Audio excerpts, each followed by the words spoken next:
Good evening, everyone. Thank you.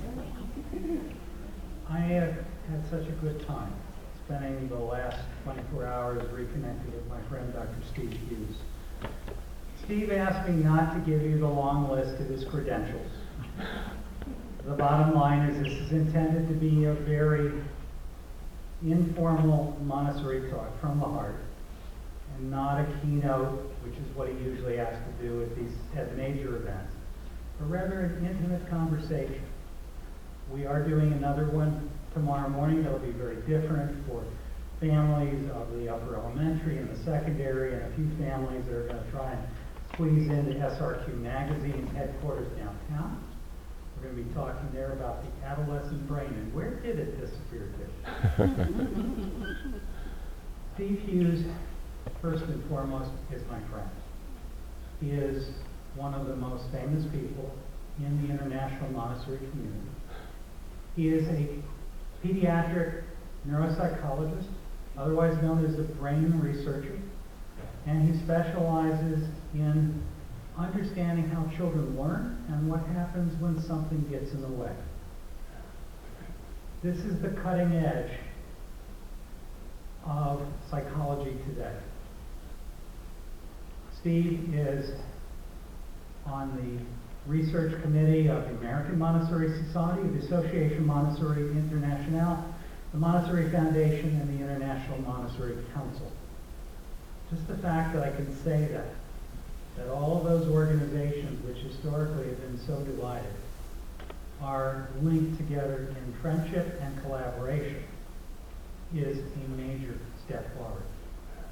Steve has been a Montessori parent for many years. His daughter is getting ready to graduate from high school, go off to college. He's a dad. He got sucked into all this the same way most of us do, through his daughter, when she was very young. I've heard Steve speak many times.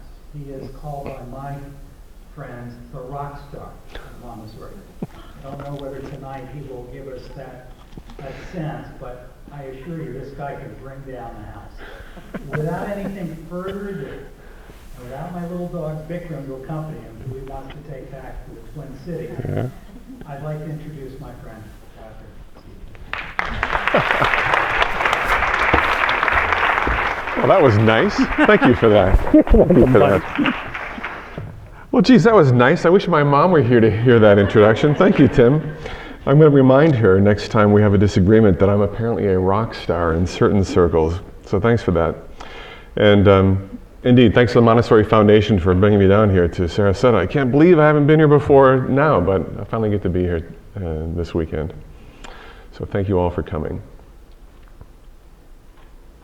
I guess before I get started, I would like to just get a quick show of hands. How many people are connected to NewGate in the audience? Is it everyone? Is it almost everyone? Okay. How many are parents of a child who attends some other Montessori program? Okay. How many are parents of a child that does not yet attend a Montessori program? Okay. How many people have just sort of a general interest in the topic but are not necessarily Montessori connected in any way? Okay. And how many people are here tonight? Looks like everybody made it. That's great. Well, we're going to talk about education, and we're going to talk about the direction that education really needs to go, but isn't going yet.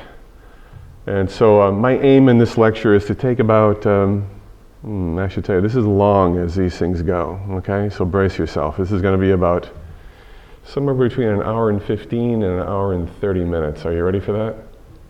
Yeah, you say that now. Yeah, you say that now.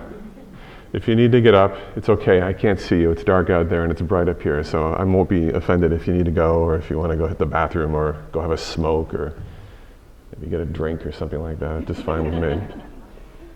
So let's talk about education and really about the direction education needs to go. And to lay the foundation for that, I want to introduce you to this guy. And you probably don't know who this guy is, but many of you know his name. This man is Alvin Toffler. Anybody heard that name, Alvin Toffler? Maybe you came across this book at some point. He's written books more recently. Toffler is a futurist, and so he has his stock in trade has been to look at trends and to study statistics about how the world is changing and to anticipate and describe where it's going. And he's pretty good at this. He's a pretty good prognosticator, and he's a good read. He's a good writer. And this is actually something that he wrote, which is why I want you to know him. He wrote this: "The illiterate of the 21st century will not be those who cannot read and write, but those who cannot learn, unlearn, and relearn." Right? Okay, I'm actually looking at the audience because I've done this lecture a couple of times in the past, and I read this quote from Toffler, and I turn to the audience and I see exactly what I saw tonight, which is that people's heads go, yeah. All over the world, people go, yeah. And it says something about the way that the world is going and something about the direction that education needs to go, because of course what Toffler is talking about is this, isn't he? Those who can learn, unlearn, and relearn will have good brains. Brains that can study independently, brains that can, size up situations, figure out what needs to be done and do it. Brains that are good thinkers, good problem solvers, good spontaneous problem solvers, perhaps. I like to show this slide because this tells us something about the brain. This is based upon real imaging. Obviously, the brain isn't made up of these colors, but this is based on imaging research, looking at the development of a substance called myelin, the insulation on the axons of the connections between neurons in the brain, and this myelination or maturation of the cerebral cortex takes place over about the first 20 or 25 years of life, arguably the first 25. And this is actually from age 4 to about age 21. It's not fully done at 21, but you get the sense. The parts that's turning blue and purple is the parts of the brain that are becoming mature, becoming functional. And think about it, we're starting at age 4, and so there's actually not a lot that's online yet at age 4. And of course you can confirm that by thinking about how the average 4-year-old solves problems in the world, the way they think about the world, their relative unsteadiness on their feet. Because think about it, there's age 4. There's not a lot that's functional yet. But of course it becomes functional over time. And there's some things we understand about this process. We know that the brain matures as a consequence of just general development. The body grows, we feed the body grows, the brain grows too. But there's something else that we know too, and that is that a tremendous amount of this development of the brain might or might not happen, depending upon the experiences that brain has in the world. We know that brain development is experience dependent. We know that. Now, we didn't always know that, but we know that now. We know that really well. And you're a sophisticated audience. I think you're nice people. Most of you are connected in some way to Montessori or to NewGate, which means that you've thought about where you want your child to go to school. You've thought about the kinds of experiences you want your child to have, because at some level you have an intuition that brain development is experience dependent, and you want to get them in an environment that will be good for their brain. And so now I want to pose a question to you. If we know that brain development is experience dependent, that some brains have experiences that really facilitate sort of optimal or maximal meeting potential, that is meeting the maximum potential that brain has, I now have a question for you. What if school was for giving every developing brain its best shot? What would it be like? How would school look if we just took what we know, which is that brain development is experience dependent, and what if we designed school with that as our guiding understanding that school could be about giving every developing brain its best shot? And it's not like that these days. In fact, it's actually less like that than it was when I was young. So I'm going to turn 52 next month, so I guess I'm well into middle age. And during the 70s, when I was in junior high school, there's me, in 1975. You see where I get it, right? Yeah, there's me in 1975, and by God, that's my parents' house in 1975, and it looks like it, doesn't it? But when I was in school in 1975, there was a general understanding that, we're going to teach them stuff and they'll take tests. But, really, this is a developmental interval in life. And we should afford them opportunities to explore and to have, unique experiences. And while it wasn't really explicit, there was a general understanding that was part of the backdrop of public education, that we're here to help foster these broader developmental processes. And in fact, in my junior high school, we had this program called Expand Explore. And this is actually the brochure from this program we did I think it was in February. In the height of the depth of Minnesota winters, we did this program where we stopped doing school. We just there was no school for these 2 days that this program Expand Explore happened. Now, this actually is the brochure for Expand Explore. When I was writing this lecture, I thought, boy, I wonder what my high school classmates remember about that. And so I kind of put out an APB to the Facebook page for my high school class. And I could not believe the kinds of stories that people wrote back with about their experience in Expand Explore. There is not a kid who went to Golden Valley Middle School who does not remember something meaningful about Expand Explore. Maybe it was winter camping. Maybe it was learning how to scuba dive in the school pool. Maybe it was learning how to make Ukrainian Easter eggs, how to make corn husk dolls. Maybe it was ceramics. Maybe it was visiting the nursing home and seeing what it was like to care for the elderly. All these things that we did had nothing to do with school. And then, I said, anybody happen to have any material about Expand Explore? And unbelievably, Mike Stang, my classmate, Mike Stang, said, I think I've got a brochure, a catalog from it. And he manifested this a couple of days later. He dug it up in his archives and scanned it and sent it to me. And so I can actually show you the catalog for Expand Explore while I talk about it. And like me, you're probably wondering right now what else Mike Stang has in his archives.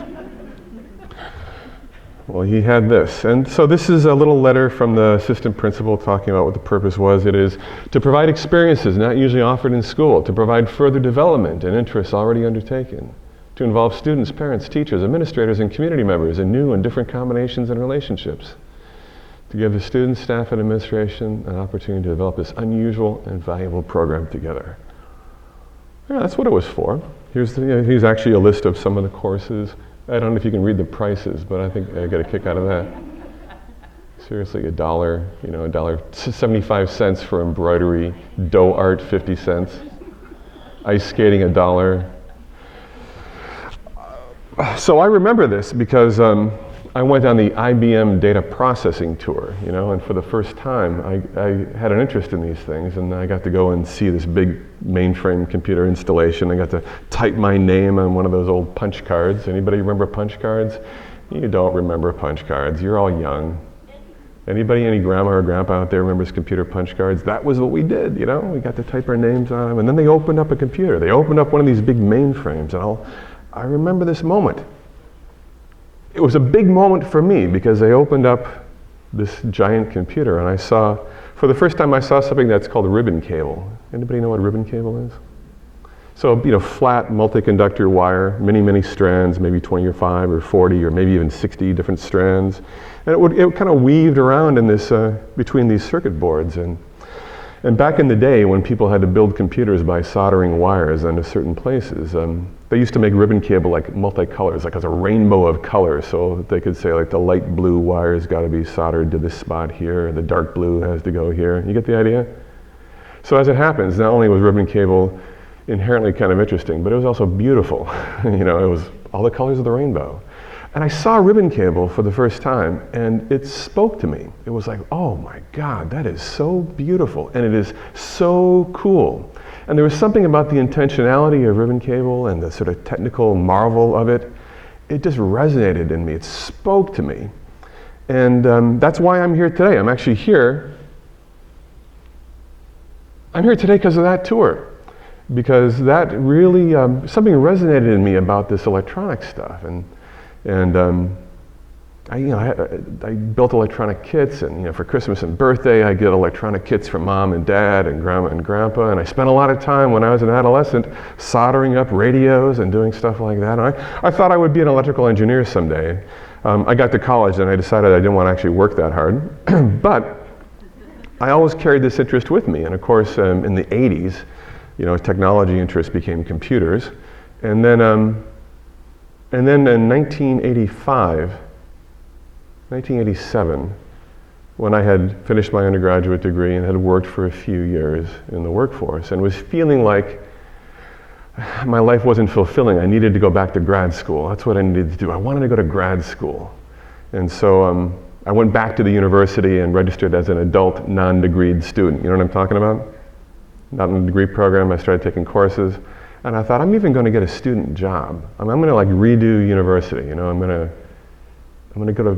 apply to grad school. And to do that, I need to take a bunch of psychology credits. And I got a student job because of that, helping to create a psychophysiology research laboratory for a multi-million-dollar federally funded grant. And so there I was. I wasn't a computer guy and I wasn't an electrical engineer, but I knew how to solder things. I had interest in technology and electronics, and I knew how to write computer software. And so there I was, and it just fell into my lap. I got to help create this psychophysiology laboratory. I was soldering up ribbon cable, I was writing programs to run experiments, and then came the day that I had accumulated enough psychology credits and it was time to apply to grad school. Okay? You know how this works, right? Okay, so I basically had picked up what amounted to a minor in psychology, had enough credits in psych, so I could apply to psychology grad school. And I applied to the program where I was working at the University of Minnesota, and I got in. And I got in for one reason. It wasn't because I had been a spectacular scholar as an undergraduate. My undergraduate GPA was 3.1. That is not grad school material. But I got into grad school because I was a key man on this project. They could not afford to lose me. And I was a key man on this project because I liked soldering ribbon cable to things, and that interest had led to me becoming a hobbyist computer programmer, and I got to apply all that stuff right there. And it was because of that. I actually know when my big break happened. It happened in Expand Explore in 1975. And that's how I ended up here. If I hadn't gone to grad school, I would have done something else. I didn't apply to a bunch of programs. I applied to one program because I didn't want to move. And I got in, okay? So I take the time to tell you this story because I think, I'll say two things. One is, it's interesting to me that just how much that experience lit me up, and it resonated with something, I guess I would say, was internal in me. Now, I'll tell you something else. As you may know, that Tim has diverse interests and enterprises in which he's involved, and you may know that there's a kennel or a dog program as part of Tim and his family's enterprise. And we had to watch some dogs jumping into water on video in his office a little bit earlier today. And ironically, I've used that as an example of something that I could not be less interested in. Sorry. But isn't it interesting that somebody is interested in that? Do you know what I'm saying? And I'll bet that there are things in your life that have lit you up and that your partner just doesn't get.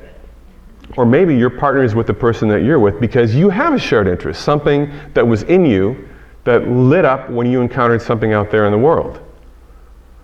Now, isn't that interesting? And it reminds me of that quote from Sir Ken Robinson in one of his TED Talks, that not every child is destined to be a scholar, but every child is destined to be something, right? And part of our job as parents is to observe our children, to see the kinds of experiences that they have that seem to resonate with something internal. I think the ribbon cable was in me, okay? They're really symbolically kind of representative of a fascination with technology and electronics and that crafty thing of soldering wires together. It was in me. Just like I suspect that dog training of some sort is in Tim's wife. And if she had never seen it, she wouldn't have known that. If I hadn't seen this, I wouldn't have known that. But nobody imposed this on me. What I got to do is I got to have this set of experiences that allowed me to sample the world. Expand Explore was really valuable And you know, when I read the reports from my classmates, how many years ago? How many years? 75, 85, 95? Over 35 years ago, people remember the experiences they had doing that because it was meaningful to them. So I'm taking 10 minutes to tell you this story because that's actually why I'm here. And herein lies the problem. When I was in junior high school, there was a general understanding that that was part of the purpose of school. You could do expand, explore because people understood the logic of that. It's like, of course, let's get them out into the community. Let's get them trying new things because after all, that's part of what school should be for, is helping children identify what I would call the latent interests that they don't know that they have yet. But that's not what school is for now. Now, if you're younger than me, you might not know that. But it used to be about a lot of things. And it's shifted. It's different now. Well, here's a typical early learning environment. Looks very safe, looks very pleasant. School looks like that for a lot of children. Is that how it looks at NewGate at this age? But this is nice, isn't it? Would you agree that it looks like a peaceful, safe, clean environment? School looks like that for a lot of children. And that's not a sin, okay? That's not a sin. Looks like that for a lot of children. And of course, later on, it looks like that. Is that how it looks at NewGate? These environments are designed for something different than what I'm talking about. And in fact, what happens in these environments has been shaped by this body of legislation and things like it. Because what's happened as part of things like increasing accountability and having higher standards for education, what we've done as a society is we've been conducting this experiment for the last, it's at least 15 years. We've been conducting this experiment. And the experiment has been to investigate the hypothesis that school doesn't need to be about helping children find out what lights them up. In fact, we don't have time for that anymore. We don't have time for expand, explore. Who in their right mind as an administrator in a public school would say, I know, let's take 2 full instructional days and not do instruction. Because for the last 15 or more years, as a society, we've been investigating the hypothesis that the purpose of school is not to help everybody find their ribbon cable. It is to produce adequate yearly progress on standardized tests. That's what education, the purpose of education has become. And in fact, that what school is about is content, filling brains with content, and then giving them tests to see how much of it they remember. And there are some natural consequences of valuing standardized test scores as pretty much the sole criterion by which we evaluate education in this country. What happens when you have, so let's think about all those things that don't appear on the test. Like, let's think about choir, okay? Let's think about band. And let's think about art. And let's think about recess. Let's think about physical education. Those things aren't on the test, are they? But when we create a game for schools and for teachers and administrators to play, a game that is called Adequate Yearly Progress or You're Fired, certain things happen. And what happens is that we start teaching to the test. And in fact, I got a whole series of headlines. New evidence strengthens claim that testing narrows curriculum. Of course it does. The range of legitimate activities that could be undertaken in a school is dramatically reduced by the presence of high-stakes standardized testing. If your job, if the existence of your school depends upon continuing to demonstrate adequate yearly progress, and if art isn't on the test, tell me again why we're doing art? We need to devote more instructional time to teaching to the test. Here's another one. Let's see, high-stakes testing and curricular control. The primary effect of high-stakes testing is that curricular content is narrowed to tested subjects, subject area knowledge is fragmented into test-related pieces, and teachers increase the use of teacher-centered pedagogies. Here's another one. Schools spend more time on reading and math, magnitude of curriculum narrowing effect is revealed. Here's another report. We were surprised at the extremity of the narrowing indicated by the teachers who took our survey. We're particularly surprised to see that not only a narrowing across the grades, but in elementary it's really been acute. It is overwhelming. And a really serious consequence of all this is this. School's not what it was when I went to school. It's not like that at all anymore. And if you're younger than me, you might not know. You might not know that it hasn't always been this way. In fact, it's only been this way fairly recently.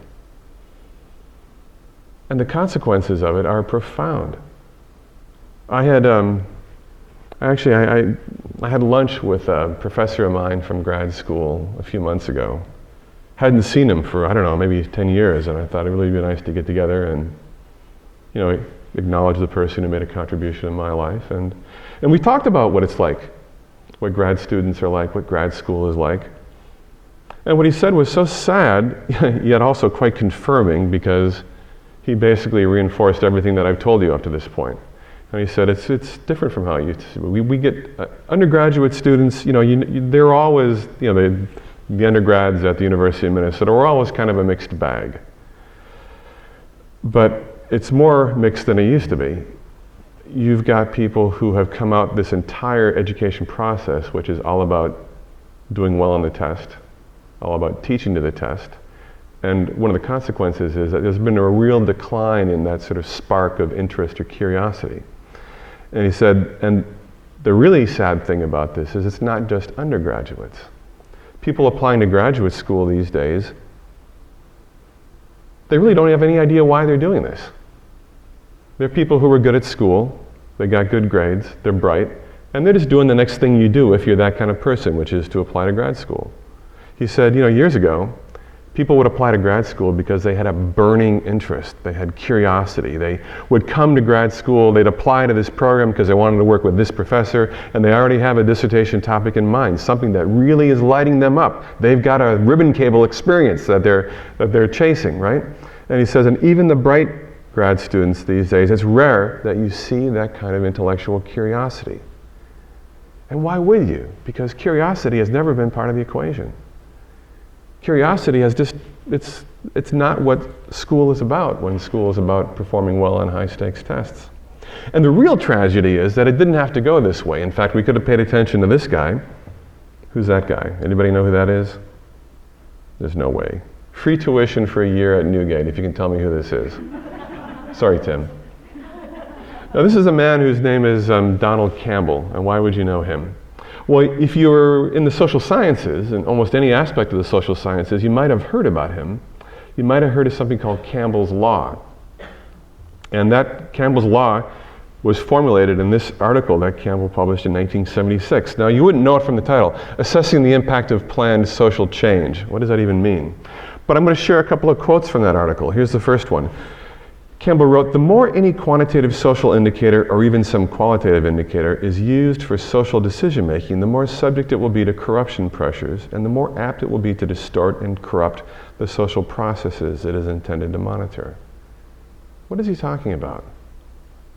When we start measuring something and the results on that measurement matter, that thing that we're measuring starts shifting. It starts changing so as to maximize the performance on whatever tool we're using to evaluate it. Are you with me on this? He also writes this, achievement tests may well be valuable indicators of general school achievement under conditions of normal teaching aimed at general competence. But when test scores become the goal of the teaching process, they both lose their value as indicators of educational status and distort the educational process in undesirable ways. Which is, of course, exactly what's happened. It's exactly what's happened. And now, it's not uncommon that we encounter something in the media about a big cheating scandal, right? You may remember a couple of years ago the huge scandal that hit the Atlanta public school system, the cheating scandal. And the cheating wasn't students cheating, it was teachers and administrators cheating by changing the answers on the standardized tests after they were handed in. And it hasn't just been Atlanta. There have been scandals like this that have spread across the country. Because when the only thing that matters in education is standardized test scores, and people stand to lose their jobs because of standardized test scores, they'll do whatever is necessary to preserve and protect the well-being of their families, including cheating on the standardized tests. Now, this is a terrible irony, and it might interest you to know that performing well on standardized test scores is not particularly high on the list of interest, on the things that students want from education. In fact, there's been some survey research done asking students, more or less at the age that I was in Expand Explore in junior high school. They've asked young adolescents, what do they want from school? And I'm going to share some of the results from this survey research. They basically gave them a very long list of possible outcomes of education. They were like about 65 or 70 possible outcomes, and they were asked to rate them in terms of how important they thought these various outcomes might be. And these are actually the top 10 educational goals that were rated by these adolescents as very important. Number one, to leave school confident, willing, and able to take the initiative in introducing change. That was rated very important by 85% of them. To become independent and able to stand on my own feet, 83% rated that very important. They want help developing their character and personality. They want to have outside speakers about careers and other educational topics. They want to know how to apply the facts and techniques that they've learned to new problems. They want to ensure they can speak well and put what they want to say into words easily. They want to have discussion lessons where they get practice, kind of formulating their own opinion around things. They want to learn about different sorts of jobs and careers to help them decide what to do later. And there I think about ribbon cable, They want to have experiences that help them think about what they want to do, what lights them up. They want to be encouraged to have opinions of their own, and they want help understanding the implications and responsibilities of marriage. Who saw that coming? But isn't that an interesting list? And I think that you might agree that it probably has a lot more to do with this than with this. But that's the model of school these days. In fact, you could define you could sum it up in 3 words. What we think school is for, what we think school is, what we think teaching is telling. That's the conventional approach to education. Teaching is telling. So, what you have is you have a nice teacher. If we're going to do education reform, if we're going to reform education, if teaching is telling, what you do is you find ways to tell better, right? How can we improve education? Well, if teaching is telling, maybe we can find new ways to deliver content. Okay, so there you go. Everybody gets a laptop, right? Here's a headline, seeing no progress, some schools drop laptops. What do you know? Just another way to communicate information. Here's another one, a wide web of diversions gets laptops evicted from lecture halls. Turns out they're not taking copious notes. They're updating their status on Facebook. One-to-one laptop programs are no silver bullet. Of course they're not. And it's a history of education. Any new technology comes along, people get excited. Why wouldn't they? Hey, look, we all like cool things. I know, if every student has a laptop, that means, well, I'm not sure what it means, but it's got to be good because it's the new thing, right? Maybe we can do sophisticated education software, that's it, which really ends up just being some version of electronic flashcards, and it apparently does not solve all the problems of education. And the iPad's not going to transform education just yet, and in fact, you know what? Education's many problems are not going to be solved with multi-touch desks. Because this is just, you know what? Human beings are fascinated by the blinking lights, aren't we? I don't know about you, but I got my iPhone 6. Have you got yours yet? Don't worry, you will. Because we like this stuff. And it's not unreasonable in the education business that we might think, wow, this is the new thing. And we got to make sure our students are, current with technology. As if it's not the water they're swimming in already. Okay, so what else can we do? I know, we can find teachers who are better tellers, right? If teaching is telling, we can try to find new ways to tell. Okay, so technology didn't solve that problem, but we can find teachers who are better tellers. I know, Teach for America. Let's get ambitious, bright, high-achieving students from like the Ivy League and other sort of advanced educational opportunities, and let's get them, let's replace those desiccated old bags who are doing a crap job in the inner city. Let's get some excitement. Let's get some bright young people into the inner city to Teach for America. And now, of course, it's become kind of the standard stop in people who are on their way to becoming education entrepreneurs. Get your ticket punched and Teach for America. 2-year stint. Some of them stay longer than 2 years, but most of them don't. And that's not solving education's many problems either. In fact, again, for a lot of people, it's become a place they get their ticket punched on their way to developing interesting new ways of telling, or we got an entire curriculum, it's all going to be distance learning, all of high school, done over a computer. Yeah, great. Why? Why great? Well, I don't know, but I got something to sell you. So we could tell things in a better way. And there's actually some merit to this. If teaching is telling, I think we could agree that we should try to find the best way to tell. And so we have, this is from the National Institute for Direct Instruction. Direct instruction is a highly structured, essentially scripted mode of teaching as telling. Essentially teaching from a script, teaching as telling from a carefully detailed, very logically organized script. And here's the problem. All details of instruction must be controlled to minimize the chance of students misinterpreting the information being taught and maximizing the reinforcement effect of instruction. It really is tightly controlled. The presentation is tightly controlled. And here's the problem from this study.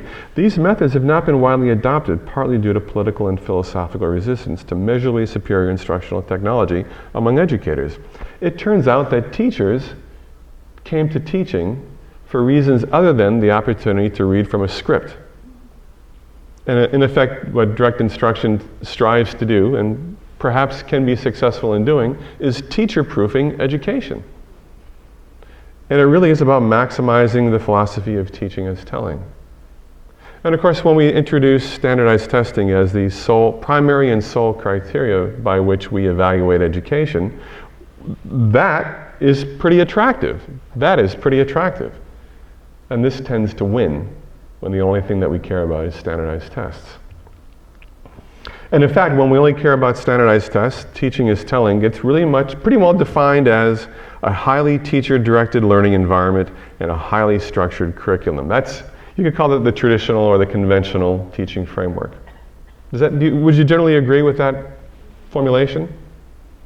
That's what school looks like for most children. And really that's what far too many people think school is. But again, in Expand Explore, back in those days, there was an understanding that there was lots of ways to do school, and that there were some broad developmental goals that were to be met along with the test scores.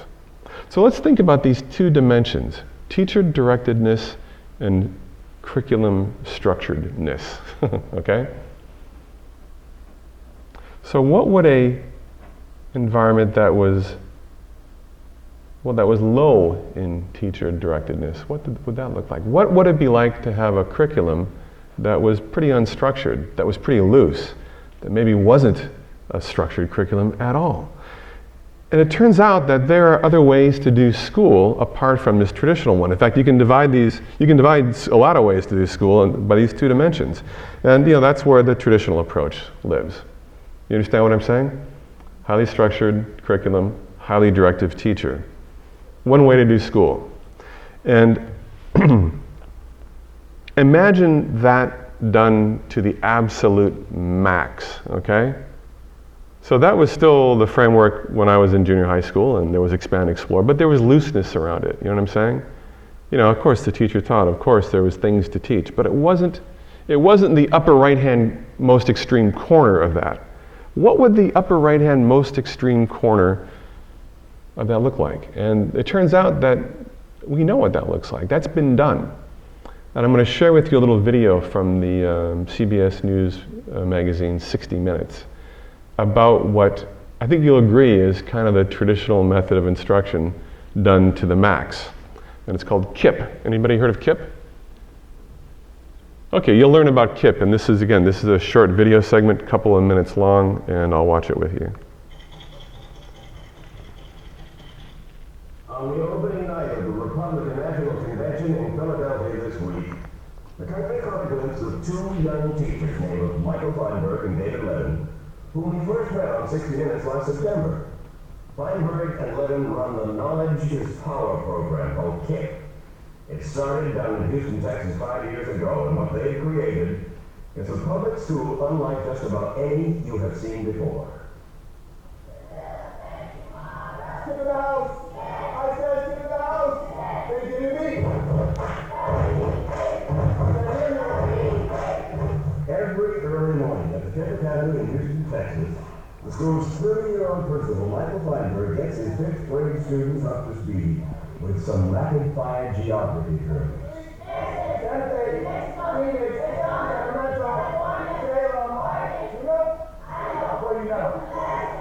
Meanwhile, at KIP's sister school in the South Bronx in New York, 30-year-old Principal David Levin is getting his students going with some remarkable good news. The KIP Academy has been named the highest performing middle school in the entire Bronx. Congratulations, Pittsburgh. KIP is public school for 5th through 8th grade, middle school. The President Houston of the South Bronx, KIP is proving that with hard work and the right kind of discipline, children from poor minority neighborhoods can perform every bit as well as the most privileged middle school students across America. What KIP proves is that there's no more excuses. That the school down the block has to answer to the district for why the 10th floors weren't what they should be. Can no longer say, what can we do? Look at the kids we have.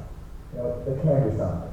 It's not necessarily that you're going to be a high performing school in Texas, the highest performing school in the Bronx. It's that if you make a commitment and you teach in a high quality way, your kids will improve. The students at KIP are predominantly black and Hispanic, and almost all of them come from poor families. Kind of kids who've somehow never been expected to succeed at school. But don't tell that to Feinberg or Levin. There are no shortcuts. You're here at 7:25, you stay until 5, you suffer through 2 hours of homework, you come on Saturdays, you come during the summer. That's right, 10-hour school days, classes on Saturdays, and for a month during the summer. Something which 8th grader Dominique Young says her friends find hard to believe. You go to school 7:30 to 5 and sometimes 5:30. You go to school on Saturdays in the summer. How do you do it? It's like it's an amazement. Everyone's in awe, like, how do you do it? And I'm like, I don't know, it's routine for me now. Fact is, KIP students spend nearly 70% more time in class than students in other public schools. Feinberg and Levin say the formula is simple. More time in school means more time for reading, more time for math. It's not rocket science. We're just rolling up our sleeves and putting some really long days of hard work. You look like you have a good time. Oh, I'm enjoying it. I enjoy teaching these kids. I enjoy watching the light bulb go off on top of their heads. Seniors, 100% reading, 100% math. As in the South Bronx, KIP is among the highest performing public middle schools in Houston. Good news, keep it up, let's keep it going. Get back to class, keep learning. Wow, fantastic. What are we doing Montessori for? Because this really works, doesn't it? Something's going on there. And I've met David Levin. I've talked about KIP with him. I met him at the Montessori school that his children go to in Manhattan. And I think that speaks to something about what this is about. This is highly structured, highly teacher-directed. And there's a lot of people in this world, and God knows, KIP generates enormous amounts of money from donations. And there's a lot of people in this world who say, that's exactly what those children need.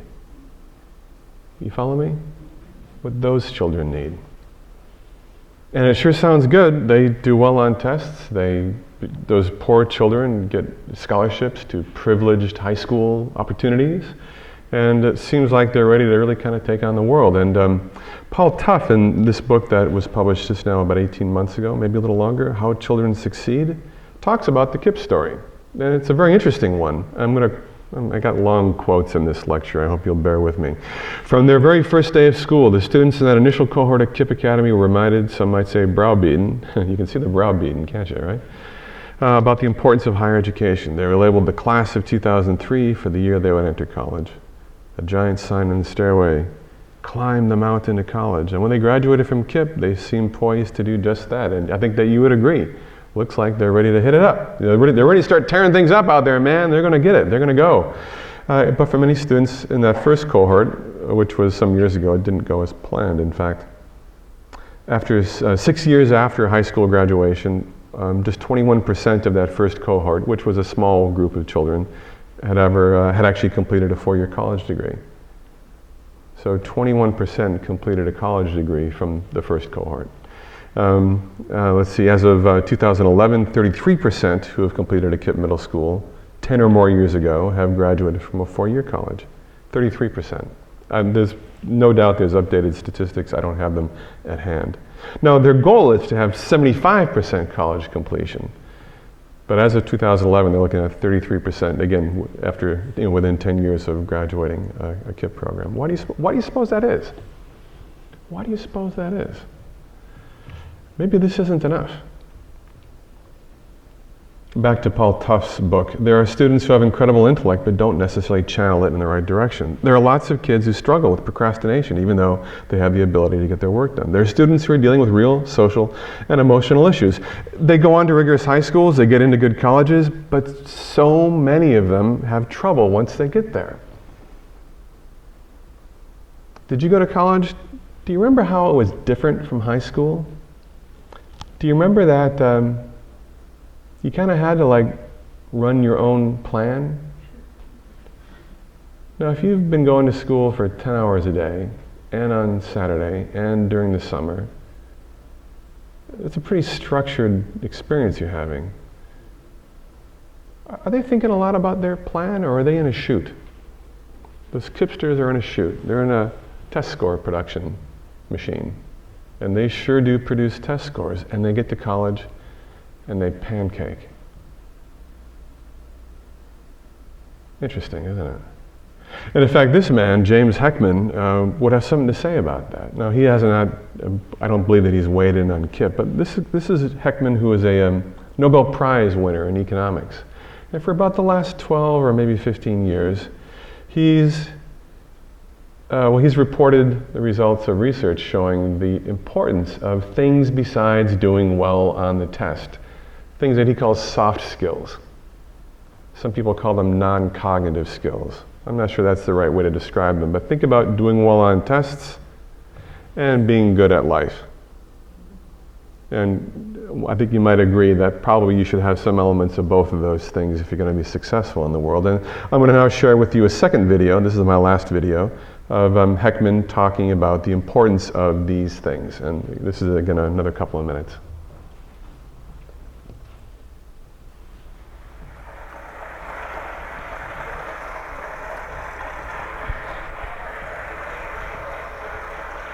There's an emerging body of evidence that shows that as is intuitively obvious and commonsensical, much more than smarts are needed for success in life. Cognitive skills matter, but so do things like motivation, sociability, the ability to work with others, attention, self-regulation, self-esteem, ability to defer gratification. These things matter a great deal. Soft skills matter, they can be shaped, and they're strongly predicted. And along with cognitive skills, they determine success in school, in the labor force, and in life itself. People don't work in an individual framework in business today. Business today is all about working collectively, collaboratively with team members within the company, with partners outside of the company, and that's how we get our results and get things done. So that kind of character in terms of team building and teamwork is also very important. When it comes down to it, cognitive skills alone are really commodity skills. We've seen it happen. Radiology, paralegal services, other medical services, IT, accounting, all of those things, if you just have cognitive skills, lots of people can do them and we don't need to do them here. But when you blend those skills with the social and emotional skills, then you really get a well-rounded individual whose ability to add value to a firm or to a business or to an enterprise or an entrepreneurial venture is magnified because they take that intelligence, they work with others, and then the end result is that much greater. The beneficiaries include the public sector, which won't have to spend as much in the future on the police and won't have to spend as much on special education costs and won't have to spend as much on youth intervention. But the benefits will also come from the private sector, which won't have to spend as much on job training, won't have to spend as much on lost productivity and lost efficiency. And there are significant benefits collectively across the entire system that come from investments in these early ages of development for these children. We would expect and really need all parties to come to the table for a rational conversation about how we are going to jointly and collectively fund these sorts of investments so that we can have a better future as a society. Well, a better future as a society. I can get behind that. I'll bet you can too. So that's not adequate. We can, and I take an entire hour to talk about this, what I've been talking about so far, because you really need to understand that there are extraordinary limits on what can be achieved in the traditional framework, okay? There's a developing, increasing, accelerating awareness of the critical importance of what might be described as characterological factors, and a recognition that when we maximize the conventional, traditional approach to education by creating these kinds of highly structured environments, we might not get those components as part of the deal. Well, you can try. Yeah, wouldn't it, from Paul Tuff's book, wouldn't it be cool, Levin mused, if each student graduated from school with not only a GPA, but also a CPA for character point average? If you were a college admissions director or a corporate human resources manager selecting entry-level employees, wouldn't you like to know which one scored highest in grit or optimism or zest? And if you were a parent of a KIPP student, wouldn't you want to know how your son or daughter stacked up next to the rest of the class in character as well as in reading ability? I personally don't think that's a good idea, but KIPP has created what they call their character report card. And what they've begun now doing is having teachers in KIPP schools rate children in terms of some key aspects of character. Zest, grit, self-control with regard to schoolwork, self-control with regard to interpersonal relations, demonstrations of optimism, gratitude, social intelligence, and curiosity. And this was rolled out during the time that Tuff was writing his book, How Children Succeed, and he writes, when I visited the KIPP Academy in the winter of 2011, halfway through the inaugural year of the character report card, character language was everywhere. Kids wore sweatshirts with the slogan, Infinite Character, and all the character strengths listed on the back. The walls were covered with signs, got self-control, or I actively participate. There's a bulletin board in the hallway with the words character counts, and students could make a description of somebody who had demonstrated one of these attributes of character, and they could post it up on the wall. A lot of language. You know, actually, when I speak overseas, at this point I would say, seems very American, don't you think? And I always get a laugh when I'm in other countries, because, you know, Americans talk a lot, okay? And yeah, that's what this is, a lot of language around character, a lot of like, good for you, good character, good grit, a lot of that sort of thing. So the question, of course, would be, can you teach character this way? Can you, like, teach character? You understand what I mean? Can you teach it the way that you teach history or social studies? And to be fair, they're doing more than just talking about it. They're acknowledging it when it's present in others. And I'm going to offer you a bold prediction that it's not going to work as well as they hope. Because there are real limits to what you can do in that framework. That's a content-based framework. And in effect, what they've done is they've created content around character. And in a very didactic way, they've been very emphatic about you should demonstrate these aspects of character. It's kind of like trying to teach character by telling you what character is and rewarding you for using that language as well. In this environment that's based upon this, that's all you can, it's the only place you can go. It's the only thing you can do. Because they're not set up to do it any other way. That's a didactic, teaching is telling environment. Has very little to do with this, doesn't it? In fact, it has nothing to do with these. Yet, I think that you would agree that leaving school confident, willing, and able to take the initiative in introducing change is an awful lot about character. Being able to become independent and able to stand on my own feet is really about character. In fact, students want help developing their character and personalities. They want these things. I don't think that they're going to get these things to the degree that they're hoping to. Because, of course, the trouble is, there is not the 3-ring notebook with 2 free DVDs that you can read and watch and now have character. You can get some language about character, you get some exemplars of what good character looks like, but that's not how character is developed. And I think we all kind of understand that. Are you with me? In fact, I just said developed, not taught. Because I submit to you that these kinds of things, you can't teach the discovery of ribbon cable.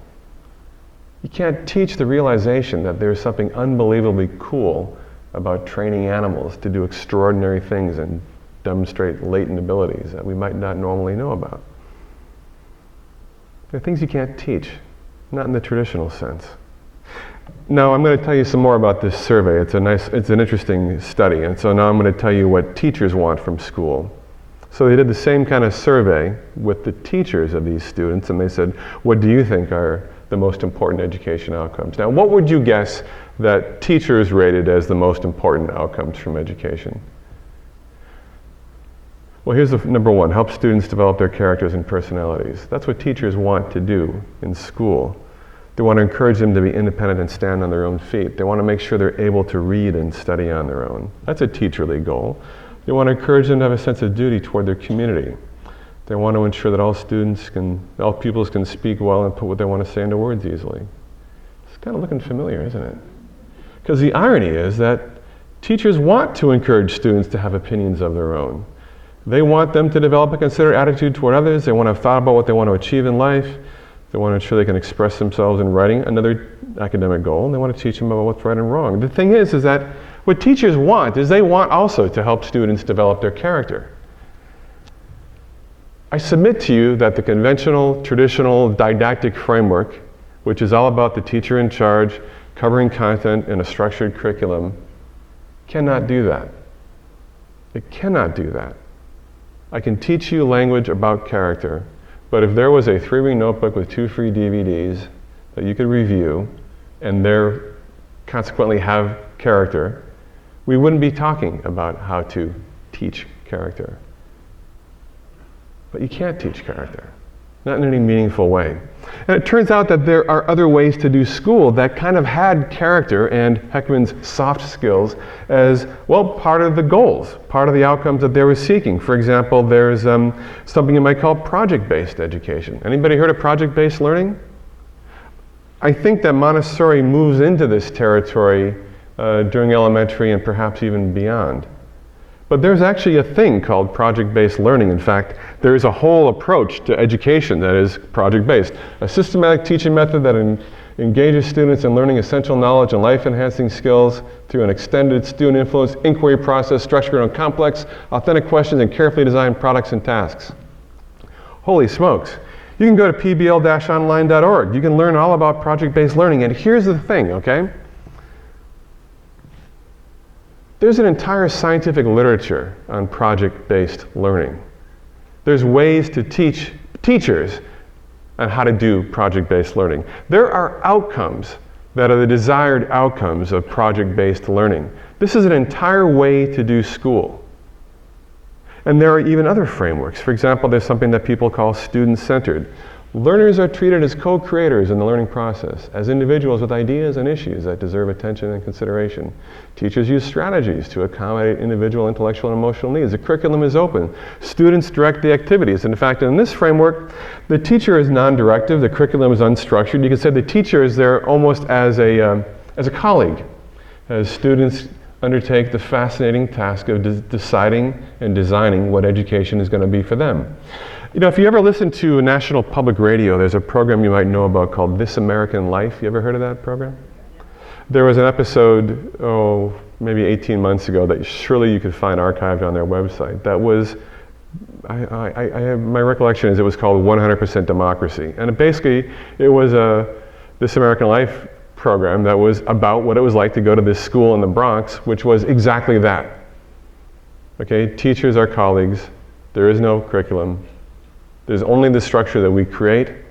So what did they do? Well, they had committees, they had self-directed exploratory learning, they had a lot of conversations about what the purpose of school was. And you know, it's interesting to hear him talking to these students at this school. They were pretty squared away people. You might recognize the kind of person they were if you know a lot of Montessori kids. They were in possession of their souls, you know. They knew who they were. They knew what they were doing. They were into this model of education that was challenging because nobody told you what to do, but it was rewarding because every day you got to invent what school was going to be. And you set goals and you identified areas of interest. And here's what I want you to know. There's an entire scientific literature on student-centered education. There's a whole host of desired outcomes in this educational framework. And there are some problems with it. Here's one of them. Although faculty members may find student-centered learning approaches to be more enjoyable, of course it's more enjoyable. It's probably they're having the kind of experiences that probably brought a lot of people to the teaching profession. Yeah, so teachers find it more enjoyable, and they find that it leads to improved student learning. They still have questions about the amount of content that can be covered using the approaches. Because the thing is, this is not teaching to the test. This is inventing education. This is facilitating children and having whatever experience they want to make out of school. And you know, you offer that profound responsibility to them. You turn the process of education over to them, and they take it seriously. So what I want you to realize is that this is an entirely legitimate way to do school. There are other frameworks. And let's talk about the framework where Montessori resides. And to do that, we have to think about human brain development. Remember that question? What if school were for giving every developing brain its best shot? We know how brains develop, particularly during the early years of life. We know there it is during the first 6 years of life. Sensorial pathways, vision, hearing, etc. are developed earliest. Language comes into the fore at that point after that. And then the underlying structures necessary for higher cognitive functions begin developing. And we know this. We know how the brain develops itself pretty well. We know an awful lot about it. If we were going to do school in such a way that we were facilitating optimal development of children, we might do it a different way from the traditional model. And again, this is the framework where Montessori lives. What's curious about this is the curriculum is actually fairly structured, at least during the first plane, during the first 6 years of Montessori. And that might be surprising to you. You might think that Montessori's natural home is in this rather loose, student-centered framework. But if you've ever spent time in a Montessori classroom, you've seen that there's all these materials. I'm talking about during the first plane, up until about age 6. And you probably, if you've been around Montessori for a while, realize that there's a sequence to these things. And actually the curriculum is quite structured, but the students direct their own activities as they proceed through that curriculum. In fact, the learning, or it's hard to call it learning exactly, the self-development occurs through guided facilitation and a community of learners and explorers. Assessment in this case is continuous, based upon teacher observation of child performance on the developmental tasks. And this framework really organically supports the growth of both those cognitive things and those non-cognitive or soft skills that Heckman talks about. Indeed, when you're in a mixed-age Montessori environment, I had a talk to Tim quite a bit the last day and a half. And I think that I told a story during that podcast, or during that live telecast earlier this morning. I tell you what, when you observe a 5-year-old give a lesson to a 3-year-old, and do it in a way that is not like putting on a teacher's voice or like playing school, but when you see an older child, sort of without self-consciousness, demonstrate compassion and perspective-taking and patience and kindness and decency with a younger child. And when you see them do that as if it is the most natural thing in the world to do, when you've observed that happen in a Montessori environment, well, it changes you. You're not the same person after you've seen that. Because what you've seen is the kind of character that emerges as a consequence of the environment. An environment that organically supports not just the development of all those important cognitive capabilities that the materials provide, but also these astonishing things that have to do with basic respect for another developing mind. And Montessori is about this, and in fact, fascinating, and again, I'm saying Montessori first plane is specifically about this. Now, we know this from neuroscience research. This is from a publication by Chuck Nelson. And I'm going to show you now a Montessori chart, a chart used by Maria Montessori, talking about how much of the brain is developed during that same interval. Isn't that fascinating? That's the same interval in Montessori's own description. What Montessori understood is what modern neuroscience has told us, that there's a heck of a lot going on right in that interval. And there's things that we can do during that interval to promote the optimal development of children's brains. Montessori lives in this quadrant, the developmental facilitative quadrant.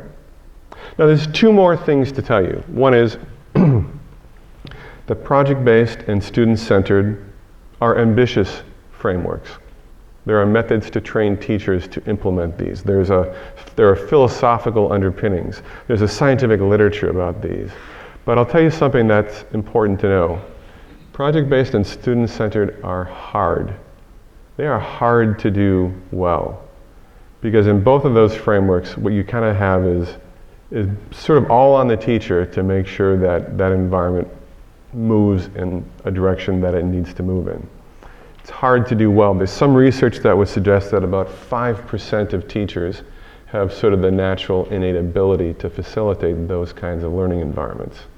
And in fact, it's interesting, when we think about how Montessori can go wrong, It can go wrong in moving from the developmental facilitative into being too loose, into student-centered and a little bit like Lord of the Flies. It can also go wrong by moving in too far into the traditional framework when teachers feel they need to be didactic with these materials. Project-based and student-centered are hard to do because all of the structure has to come from the teacher's sort of situational awareness and understanding of where the community is going. What Montessori offers, well, it offers the structure of the sequence of the materials. And it allows teachers to facilitate child exploration through the kinds of activities that they get to engage in a Montessori environment. Now, there's something else that I want to tell you too. I said that there are a set of outcomes that are desired from project-based and from student-centered and from developmental facilitative, but there's another kind of a shorthand way to think about this. There is some similarity in everything but the traditional, and this is basically it. Everything but the traditional has as its goal, either specifically or implicitly, something about the development of human capabilities, soft skills. And the traditional framework has nothing to say about that. It's for one thing. And as standardized testing has become the sole criterion by which we evaluate education, it has acted to delegitimize every other way of doing school. Because if you teach to the test from a contained curriculum, if you buy your curriculum from the same publishing company that you buy your standardized tests, the teacher-directed, highly structured curriculum teaching to the test will produce the best test scores within that setting. Direct instruction tends to win. That's an awful lot like what KIPP is doing. And it gets you good test scores. And then you go to college and you land on your face because you have no skills. You have no capabilities. You don't know how to navigate the challenging environment that going and being a 17 or 18-year-old kid moving away from home or going to college is confronted by. Because they've had no opportunities to develop those capabilities. So let's think a little bit more about that Montessori framework.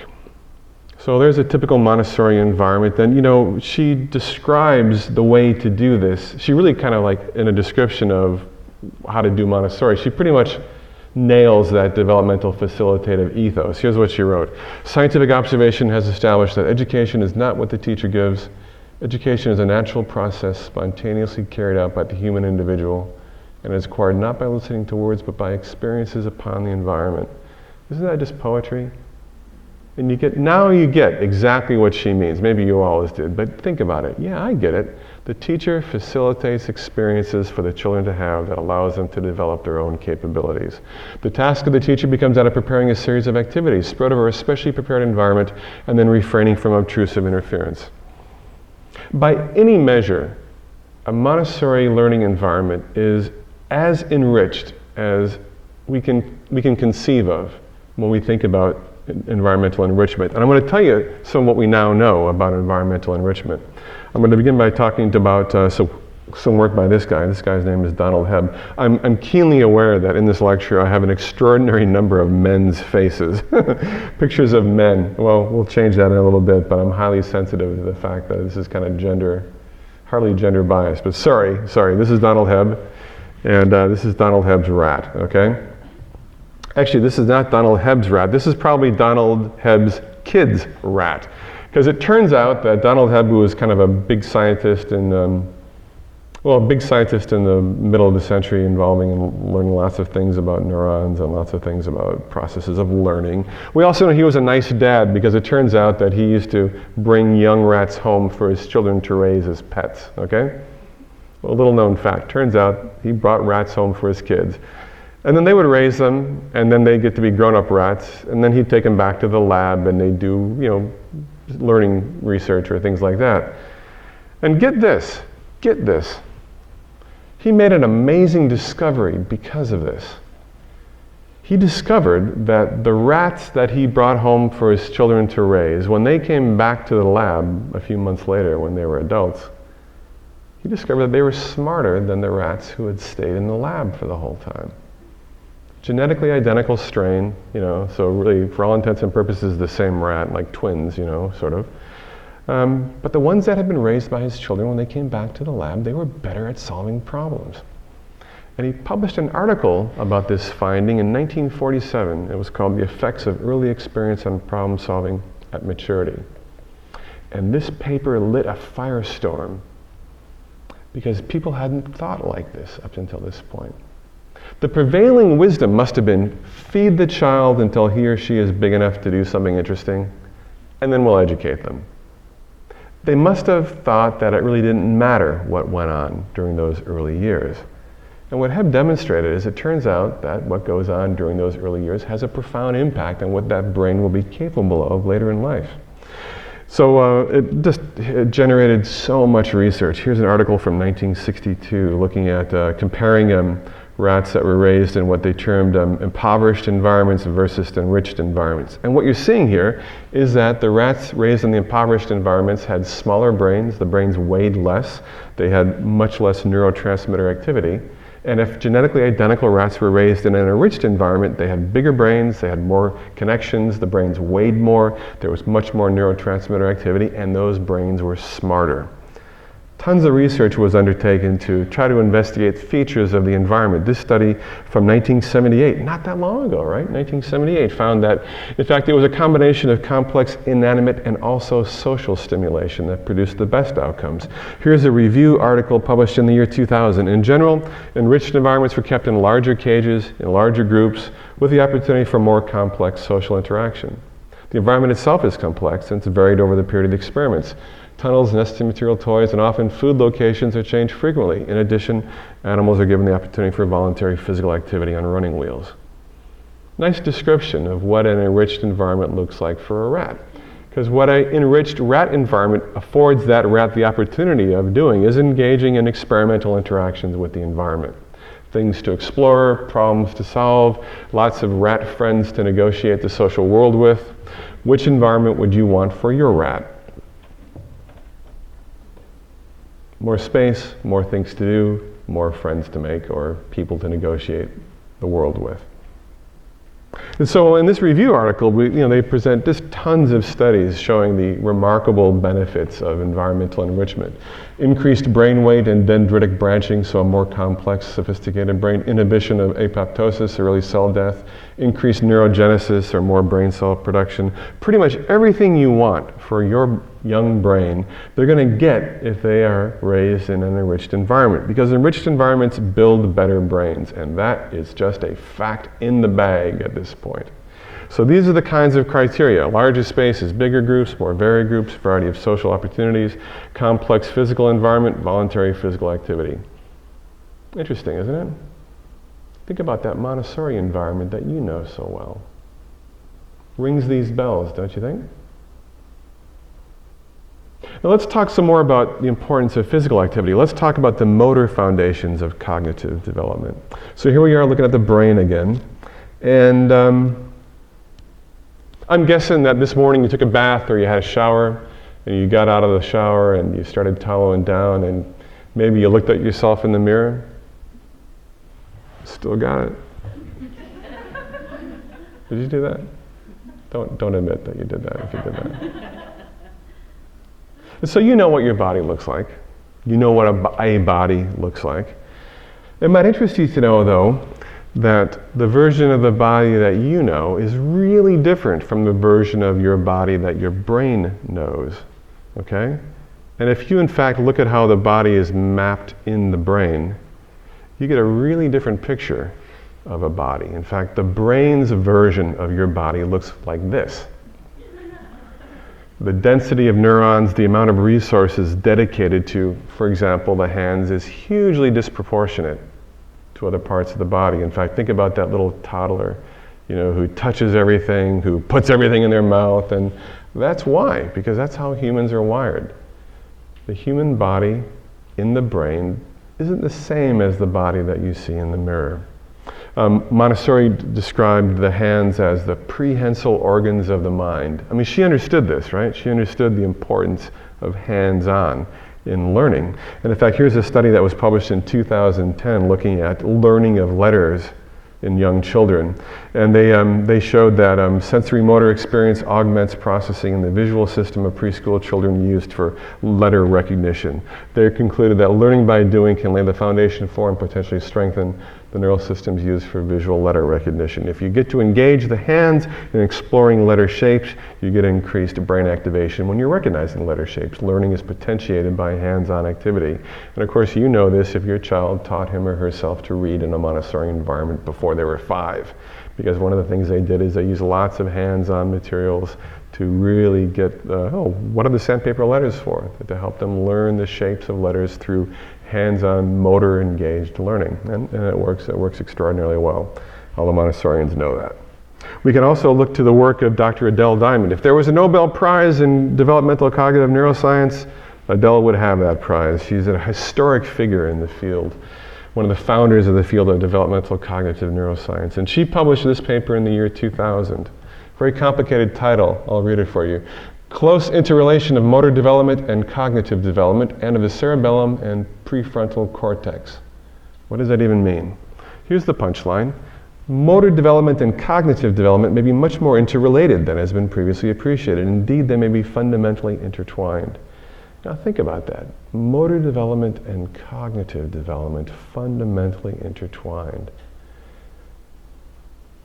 What does that even mean? Think about what that means about the role of motor development in cognitive development.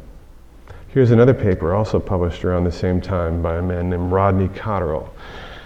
Cooperation of the basal ganglia, cerebellum, sensory cerebrum, and hippocampus. Possible implications for cognition, consciousness, intelligence, and creativity. I swear to God, you would have had kitchen sink in the title as well, but I think they just ran out of space. But what does that even mean? Well, this is a fascinating article. It's about, I think it maybe as long as 40 pages. Covers a lot of territory, describes the development of primitive organisms through human beings, and makes an extraordinary compelling case for the following punchline. Cognition is unavoidably linked to movement in either an overt or a covert form. And really what Cotterill demonstrates is that, when you're sitting at your desk, let's say after lunch, and you're kind of thinking about what your next move is going to be, check email, read go get the mail, check the email, bug your colleague down the hall. What we're going to do next. When you're thinking about what you're going to do next, you're actually lighting up motor sequencing, motor program areas. Because as you're thinking about whether you're going to lift the lid of your computer or walk out the door, your brain is preparing pre-learned motor programs that it's going to sequence together. The motor programs necessary for you to push your chair back, for you to sit up, to stand up, for you to pivot, for you to walk out the door, for you to head left down the hall. All of these things are motor sequences. And when you're thinking about your next move, metaphorically, your brain is sequencing, it's queuing up physical movements. And the point that Cotterill makes is almost everything, anything that we do when we're thinking about the world, we're actually using parts of our brain that are used to create and link motor programs. Because everything that we do, by its very nature, doing is moving. Doing is doing something with our bodies. And now there's this very compelling line that's developed in the neurosciences that inexorably leads to the conclusion that all this stuff that we think is thinking and is creativity and is unique human nature is kind of a byproduct of the fact that we have an incredibly sophisticated organ in our brain that has the purpose of interpreting stimuli from the environment and then selecting and connecting together complex motor patterns in response to the stimuli that we observe. And if we don't have a motor program to cover that instance, it devises one. An example of that would be the first time you ride a bike. You don't know how to ride a bike because you don't have that motor program created yet. So your prefrontal cortex begins working to create that motor program with you doing all this trial and error experimentation about balance and coordinated movement. And then it develops that program and then it saves it. And all that business about thinking and goals and love and all that stuff is sort of an artifact of the fact that we've got a movement creating machine in our heads. Because cognition is unavoidably linked to movement in one form or another. I find that is fascinating. The evidence for this is pretty clear. Now, here's another quote about movement and cognition. You probably can read this, but I'll read it with you. It is high time that movement came to be regarded from a new point of view in educational theory. Especially in childhood, we misunderstand its nature. And a number of mistaken ideas make us think of it as something less noble than it actually is. As a part of school life, which gives priority to the intellect, the role of movement has always been sadly neglected. When accepted there at all, it has only been under the heading of exercise, physical education, or games. But this is to overlook its close connection with the developing mind. And that wasn't published in 2000. It was published in 1949. And that appears in the book The Absorbent Mind, written by Dr. Maria Montessori. How did she know that? How did she know that? 50 years later, Adele writes this. 50 years later, Cotterill writes this. How did Montessori understand that? How did she understand that, one, that brain development is experience dependent? And by the way, when did Hebb publish that paper? 1947? When did Montessori create the first children's house? Right, 1907. She understood that brain development is experience dependent. And if you want to build a brain, you got to give this guy opportunities to engage in this kind of activity. She knew that. She knew that before anybody. How did she know that? There's some other things we know about fostering brain development. We know that brains learn through trial and error. And if you've ever played Tetris, you know this full well. Remember the first time you played Tetris? It's kind of an alarming experience. Is that fair to say? If you remember the first time you played this very simple but nevertheless difficult game, you won't be surprised to learn that when they did imaging of people playing, the brains of people playing Tetris for the first time, this is what they saw. They saw the whole brain lit up. And that brain wasn't very good at Tetris at the beginning. And then they showed that there's kind of a learning curve for Tetris, and it takes about 45 days to become a really good Tetris player. That's the learning curve for Tetris. Your tax dollar is at work, perhaps. But across those 45 days, the brain activation goes from this in a novice Tetris player's brain to this in an expert Tetris player's brain. What's happened here? Well, okay, some of you are going to say, aha, there's evidence that playing video games destroys your brain. But that's not really what this is demonstrating. In fact, there still is you see that one point, it's on the left side of the slide, that one point that shows the highest, the brightest yellow color, do you see that? That's actually motor movement. That's the right hand moving the joystick. That's the activation of that motor movement. And there's some activation in other parts of the brain, some visual processing and stuff like that. But what's happened is this brain has figured out how to play Tetris using the fewest number of neurons necessary. It's become very efficient, and brains want to be efficient. They want to automate as many things as it can. Your brain wants to make it simple. It wants to learn it through trial and error. It wants to practice it. It wants to perfect it. And it wants to be efficient about it because that uses a lot of energy. Learning something new takes a tremendous amount of energy. And if we're going to survive, we got to be smart about energy. It takes a lot of resources cognitively to master Tetris. But once it's mastered, we can do all kinds of things while we're playing Tetris. And maybe you remember those days. I remember those days. I was in college in the early 80s. I remember watching guys drinking beer, eating a hamburger, playing Tetris, trying to meet girls, all that stuff, all simultaneously, because that brain is really efficient at playing Tetris. It doesn't take a lot of energy now, and those resources are freed up to do other things. And you know what? You have this experience all the time. Because you remember what it was like when you first sat behind the wheel of a car, don't you? And you remember what it's like after you got to be good at driving. In fact, we can go back even further. This is the first time you sat on a tricycle and you discovered that it wasn't as easy as it looked. But there was a coordinated movement that had to happen. It wasn't just like pushing. It was like, oh my gosh, I have to pull with one and push with the other? Holy smokes, man, this is hard. And there you are, styling it on your big wheel.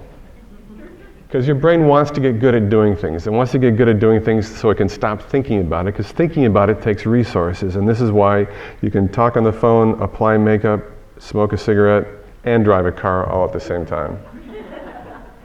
because the driving part has become kind of automatic. And by the way, when you're driving with somebody who criticizes your driving and you're made self-conscious, then you begin activating other parts of your brain, and then you're not as good a driver, because once it's mastered, we got to leave it alone.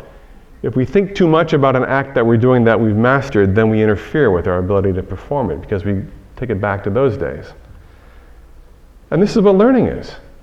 You know, I used to, when I was at the University of Minnesota Medical School, we did training of future neuropsychologists, okay? We were a training site. So we always had interns and postdocs, and you know, they show up about like this when it comes to writing these detailed 16 or 20 page reports, results of extensive amount of testing that was done. And I remember, man, I don't think it conferred any comfort on them, but I used to say, you know what, there's just no substitute for your first 100 reports. Because that's how it's going to be in every one of them. And as you're approaching the 100 or 150 mark, you're kind of getting the hang of it. Okay? It's easier. It gets easier because your brain gets practiced at it. Like anything else, like everything else you do in life. If you're a Montessori teacher, this is you when you're trying to figure out how to do all those bloody presentations that have detail and steps to them. And this is you after you've been a Montessori teacher for 20 years, and it can be about the interaction with the child. You're not thinking about missing steps in the presentation that you're doing. And that's what learning is. That's what learning is. What does it mean? Can you imagine what it's like for a child in a Montessori environment who is confronted with a new material to work with, and they get that there's a point to this because it's not way beyond them. It's just a little bit, you know, it's at their level of ability, but they haven't mastered this task yet, and now they have. And now we'll do another one, and we'll master that. And we'll do another one, and we'll master that. Think of the neural network that is formed by that, because this is how we learn things. This is how our brain develops, by engaging in this process. And in fact, is something else that we need to consider about brain development. We have to consider that, see, here's the problem. In teaching is telling, in the conventional framework, we've got material to cover, right? You remember how it was springtime, it's April, end of the year is in sight. I remember this experience vividly. Teachers saying, well, this is a really great discussion, people, but we've got a lot of material we still have to cover before the end of the year. So let's wrap this up so we can continue in our material. Remember how that was? Yeah, if teaching is telling, there's a requirement, because it's about content, there's a requirement or a hope or an expectation that people are going to get everything more or less at the same rate. We get to the end of the school year, we covered all that stuff that we were supposed to cover for that year, and we hope that everybody got it at the same time, but that's not actually how it works. We know that's not how it works. Here's a study published in 1988. And what they did in this study is they compared the pattern of cognitive development in identical twins and in fraternal twins. And so here's, for example, here's 4 pairs of identical twins. Each graph is 1 pair of twins. And they basically did sort of a cognitive assessment, first at intervals of 3, 6, 12, and 18 months. 3, 6, 12, 18, 24, then 3 years, then 4 years, and 5 years, and 6 years. And the way these graphs work, when the line goes up, that's like they're showing like a little developmental jump. And when the line goes down, it's not a decline, it's kind of like a pause in development. You might remember from your own children. It's not a smooth process of cognitive development. It's kind of a bumpy thing, right? They do little jumps over time. And that's really what's shown here. Look at in the upper left. Those are two individuals, identical twins, who show this striking similarity in the pattern of their cognitive developmental jumps and pauses. You see that, right? And you can see that in the rest of them, there's also quite a similar pattern. But you probably have noticed something else too, that each pair in no way resembles any other pair. You get what I'm talking about? They certainly resemble themselves within pair, but pair to other pair, no relationship. Think about that. Now, this is synchronization of cognitive development in identical twins, and now they're looking at fraternal twins. So identical twins share how much of their genes in common? It's not a trick question. Identical? That's a clue. All of their genes in common, right? Okay? And now fraternal twins, you might expect they control for gender, so they're controlling for male with male fraternal twin, female with female fraternal twin. And fraternal twins have how much of their genes in common on average? Half. Just like any pair of siblings, okay? So if you have a sister, on average, if we compared the genes between you and your sister, and sisters in general, it's about 50% of your genes are in common when you are a same gender sibling, okay? And if you're a same gender sibling born at the same time, you're called fraternal twins, right? You get that? You all know that. Well, okay, so that's important to understand. 100% of genes in common versus 50% of genes in common. It's important to keep that in mind as you study the pattern of developmental jumps and pauses displayed within fraternal twin pairs. Do you notice a difference? These are strikingly similar. These are, well, kind of similar.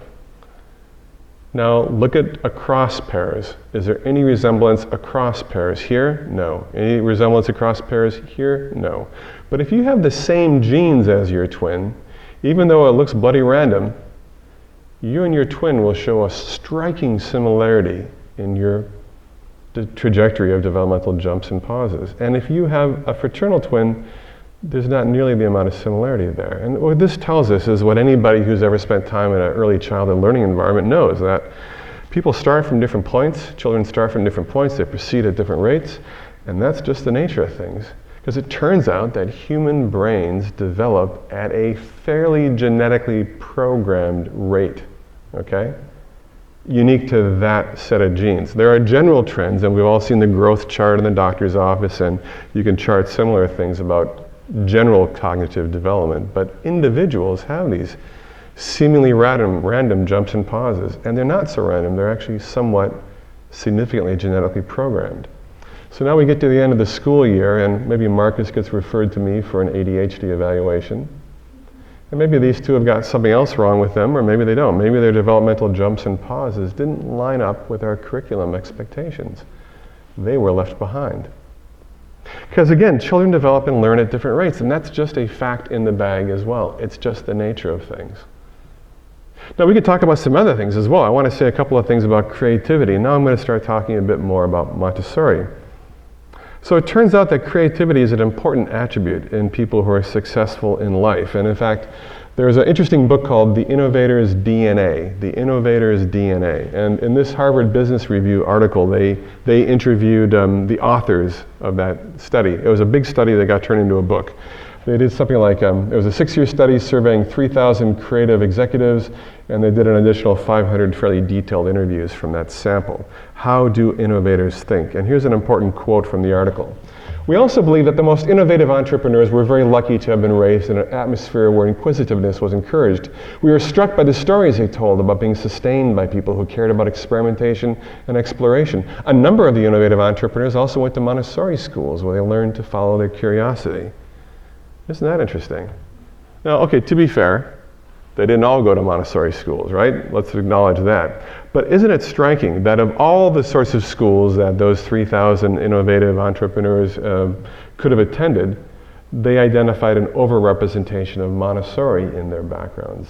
Not an overrepresentation of Steiner or Reggio Emilia. Specifically, they had an overrepresentation of Montessori in their backgrounds. If you've been paying attention to Montessori, you've come across this article by Peter Sims, The Montessori Mafia. It's a very entertaining read that will help you feel good about the choices you've made by picking a Montessori. And in almost gushing terms, Sims writes, and by the way, this is on the Wall Street Journal, okay. Sims writes, the Montessori education approach might be the surest route to joining the creative elite, which is so overrepresented by the school's alumni that one might suspect a Montessori mafia. Good God. You know, we have the Google guys, we have Larry Page and Sergey Brin, we've got Amazon's Jeff Bezos, Will Wright, that's the name of the guy this morning, Tim, that I couldn't remember, the video game, the man who is like the most successful video game designer in history. Jimmy Wales, the guy who created Wikipedia. Julia Child, actually, and Sean Combs. I actually know a guy who runs a school, Santa Barbara Montessori School, in Santa Barbara, and they've been in business a long time. He knew Julia Child. In fact, he tells the story about walking along the ocean. Sounds pretty idyllic in Santa Barbara, going for a walk with Julia Child on the beach by the ocean, where she waxed philosophic about her Montessori experiences when she was a child. She apparently really liked making snack. She liked making snacks for the other children. Yeah, and so we're talking about creativity in Montessori, and this is pretty important because it was only a few years ago that the cover story in Newsweek magazine was about the creativity crisis in America. Yeah, for the first time, research shows that American creativity is in decline. What went wrong? And here's an interesting quote from that article. They're talking to different people and visiting different parts of the world. When a faculty member of a major Chinese university asked about trends in American education, this guy that they were interviewing, not the Chinese guy, their interviewee, described the focus on standardized curriculum, rote memorization, and nationalized testing. And I've spoken in China, so it's an awkward thing. You might say something that you think is funny, and it's like 3 beats while the translation happens. And then the audience may or may not think it was funny. Sometimes it's culturally dependent. But your timing for telling humorous stories just goes right to blazes. It's terrible to work with simultaneous translation. But anyway, after my answer was translated, they just started laughing out loud. They said, "You're racing toward our old model, but we're racing toward your model as fast as we can." Their old model was everything when it came down to standardized testing. And I actually have spoken with some people in leadership in China about education. The executive director of the Chinese Society of Education said, "We're moving away from this because we've found that emphasizing standardized tests does too little for too many of our children." Think about that as our country moves headlong toward nationalized curriculum and continues this madness of high-stakes standardized testing. China has great interest in Montessori, which you may know. In fact, it's like a Montessori frontier. I mean, there's thousands of people doing Montessori in China, varying degrees of good. And I guess Tim's heading to Hong Kong to teach. Is it a workshop, Tim? Conference. Okay, yeah. So throughout Asia, Montessori is on fire, particularly in China, because they understand the stuff we're talking about. They understand that their competitive edge is going to be creativity, ability to learn, unlearn, and relearn, and things associated with that. We can also talk about what natural learning looks like, and I get to tell a story about the 1 laptop per child program. Suddenly I'm talking about laptops like they're not evil. Well, I'll submit to you, they're probably not evil when you're in the third world. There is no TV, there is no computer, but you get to have a laptop provided to you by the 1 laptop per child organization. And they did an interesting experiment. They did laptops for children in developing countries, and they kind of have moved on to tablet computers, not iPads, but things like that. Are you with me? Okay, so here's the sanitized headline: "Given tablets but no teachers, Ethiopian children teach themselves." Oh, that's nice. A bold experiment by the 1 laptop per child organization has shown encouraging results. Well, that's sort of like that's the version for your mom. Here's the real headline, guys. "Ethiopian kids hack oil PCs in 5 months with 0 instruction." That's what the real story is. We left the boxes in the village, closed, taped shut. No instruction, no human being. I thought, this is the guy who's the director of this program, I thought, the kids will play with the boxes. But within 4 minutes, one kid not only opened the box, but found the on-off switch. He'd never seen an on-off switch. He powered it up. Within 5 days, they were using 47 apps per child per day. Within 2 weeks, they were singing ABC songs in English in the village. And within 5 months, they had hacked Android. He goes, "Some idiot in our organization or in the media lab had disabled the camera, and they figured out that it had a camera, and they hacked Android to turn the camera on."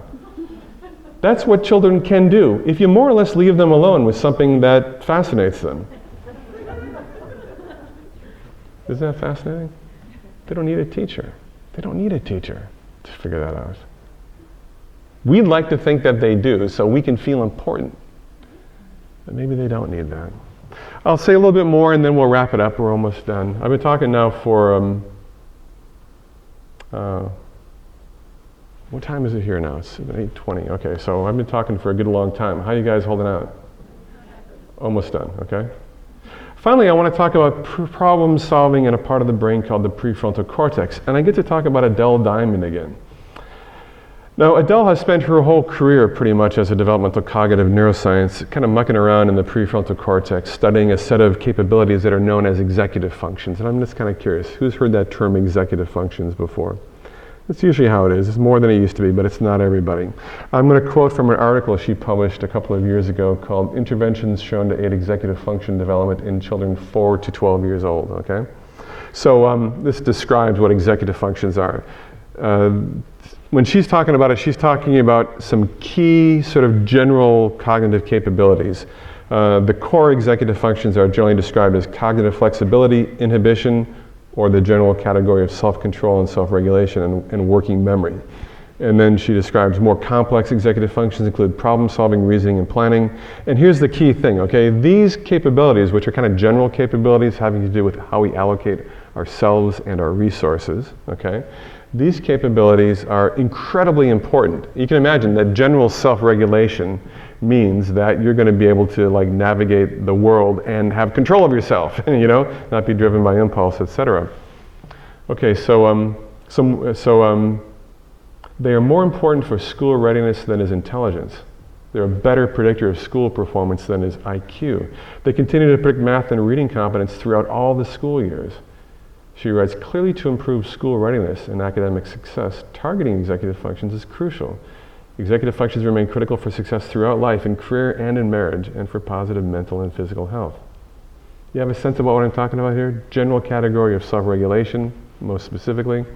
And Montessori was writing about these things. She didn't call it executive functions. She called it normalization, which is one of those weird Montessori words that, you know, maybe you too said, wait a minute, I don't want my child normalized. I want my child extraordinaryized, you know? That's what I want for my kid.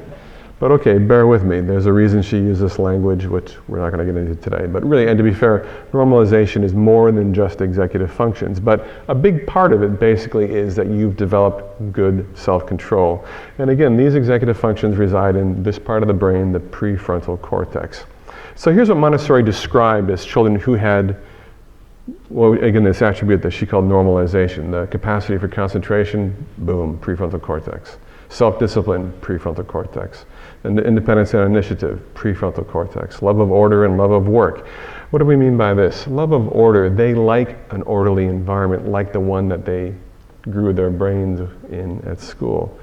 And they like work because they're used to being able to be productive. They like being productive. They like work because they've got well-ordered brains that are good at doing things. So they enjoy, like human beings who are effective, they enjoy being effective in the world. They also love silence and being alone. And I remember kind of spying on my daughter, as you probably have spied on your children, the day that she brought a blanket out to the backyard and made herself a cup of tea. And she went out to the backyard and she just laid on her blanket, you know, sat on the blanket, and she just kind of contemplated the trees, looked at the flowers. She spent a long time out there, and she did that more than once. But I found it really striking. You know, I knew that this is not a moment to interrupt my kid because she was enjoying her own company. She was enjoying being at home with her own thoughts when she was like 6. So what does that tell me about that? Well, what it tells me is that she enjoyed experiences like that she was at home with her own mind.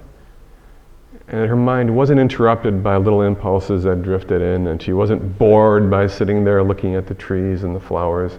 That there was something grounding in her in having that experience. And you know, as an adult, I know I like, you know, looking at the trees and looking at the ocean, but I don't know that I liked that the way that she liked that when she was 6. I don't think that I had the mind, the brain that she had. And Montessori talks about other things, attachment to reality, obedience. And I like to think of that, it's not exactly what she meant, but I think of that as the kind of obedience to higher purposes or with adults that you've come to regard as resources in the environment and not as opponents. And you know what I mean by that, right? Resources and not opponents. And then finally, what a nice thing, joy, what a nice thing. But why wouldn't you be joyful?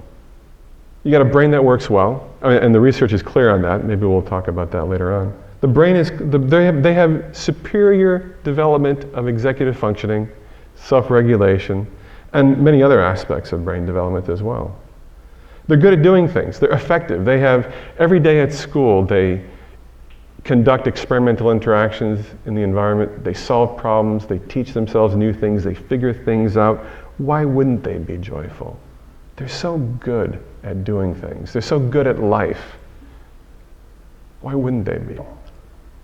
And of course, you get these things, you can develop executive functioning in the same way that you develop everything else. Brain development is experience dependent. And so how can we help develop things like inhibitory control, working memory, cognitive flexibility? Well, same way we do everything else. We got to give this guy opportunities to engage in this kind of activity. And in fact, here we're looking at two boys in a school, and these are children, these are Torres Strait Islander children. They live they live on a set of islands that are between Australia and Papua New Guinea. And in this community, in this nation, where traditional education has never been successful, they are finding extraordinary success with Montessori. In fact, their entire nation is adopting Montessori as the way Torres Strait Islanders do school. And what's happening here? Montessorians, what's our guy here in the red doing? Yeah, they all say he's observing. I disagree with that. He's not observing, he's practicing inhibitory control is what he's doing, okay? Because what he's doing is, yes, he's watching his friend, counting with one-to-one correspondence with the spindle rods, and he's into it. And he wants to do that activity, but because there's this limitation of materials, he can't do that while he's doing it. There's only one set of spindle rods, right? And furthermore, he could ask, hey, can I count spindle rods with you? And according to the rules, his friend can say, nah, I'm going to do this on my own. And he's got to just take that. His friend can say no, but his friend can't say, you may not watch me. You can always watch. You can't always join in if they say no. And so what's he doing? He's watching. Well, yeah, of course he's observing, he's learning through social observation, but he's also practicing not interfering. And if you spend time in a Montessori environment, you see this sort of thing. They put their hands in their pockets, they sit on their hands because they're trying to control their hands, or they kind of dance around like they got to go to the bathroom, and they don't interfere. And they're practicing not interfering because their little prefrontal cortex is not yet fully developed. And so that impulse to jump in is a strong one. And what are they doing? They're practicing not jumping in. They're practicing not being impulsive. They're practicing self-control. And he can't lose, because if he decides, wow, this guy's going to sit on the spindle rods all day long, it looks like, he can say, okay, and he can scan the horizon, and he can say, what else could I do? What else could I do?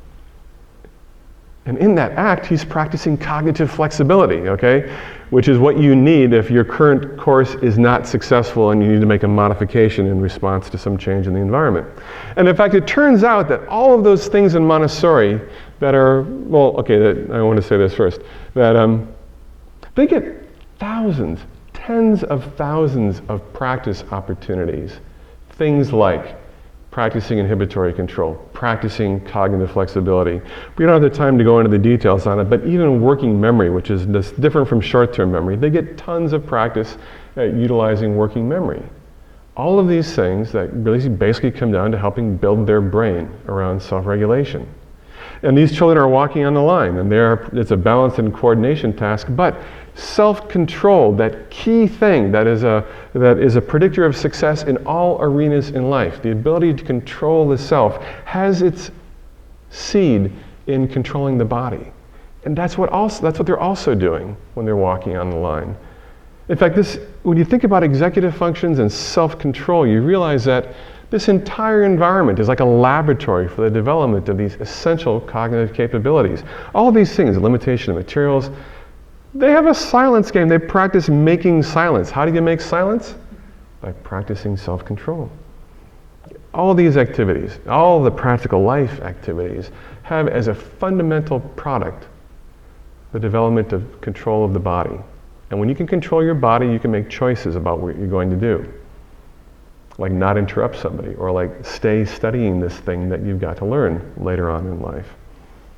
It's simply phenomenal. Once you start looking at Montessori through the developmental lens of how to create self-control, it floors you how much of it is present there. And in fact, we can think about essential aspects of executive functioning throughout the first 3 planes of development. In the 0 to 6, it really is about building that brain, developing like a cognitive platform that will be expanded upon later on in development. It really is about building a better brain, and in the case of executive functioning, building a better prefrontal cortex, which then in elementary, we take that finely tuned machine and we start putting it to work, doing independent research, doing a lot of the kinds of things that you need to do on the job. Can you imagine, beginning at age 6, to begin practicing those things that you need to be successful at your work? Like judgment and planning and anticipating obstacles and concentrating even when they don't feel like it, monitoring their performance, shifting, changing what they're doing when it's not working out, correcting errors on the fly, anticipating what might go wrong. I remember in elementary, my daughter and her friend, they did a service project where they collected hundreds of shoes that they were going to donate to an organization that gave used shoes to homeless people. Souls for Souls, it was called, okay? And they did an incredible job, or a lot of people they knew had closets full of shoes, perhaps. But they collected over 500 pairs of shoes, and they boxed them up. And then one Saturday came the phone call. So is your dad going to drive us down to Iowa to the collection center? And my daughter's dad knew nothing about this, and neither did her friend's dad. And in fact, the essential step they hadn't thought about, which was delivering those shoes to the place that they needed to be. But isn't it nice to make that kind of mistake at age, 8 or 9? Oh yeah, right, there was an essential step we hadn't considered. We learn from experiences like that, don't we?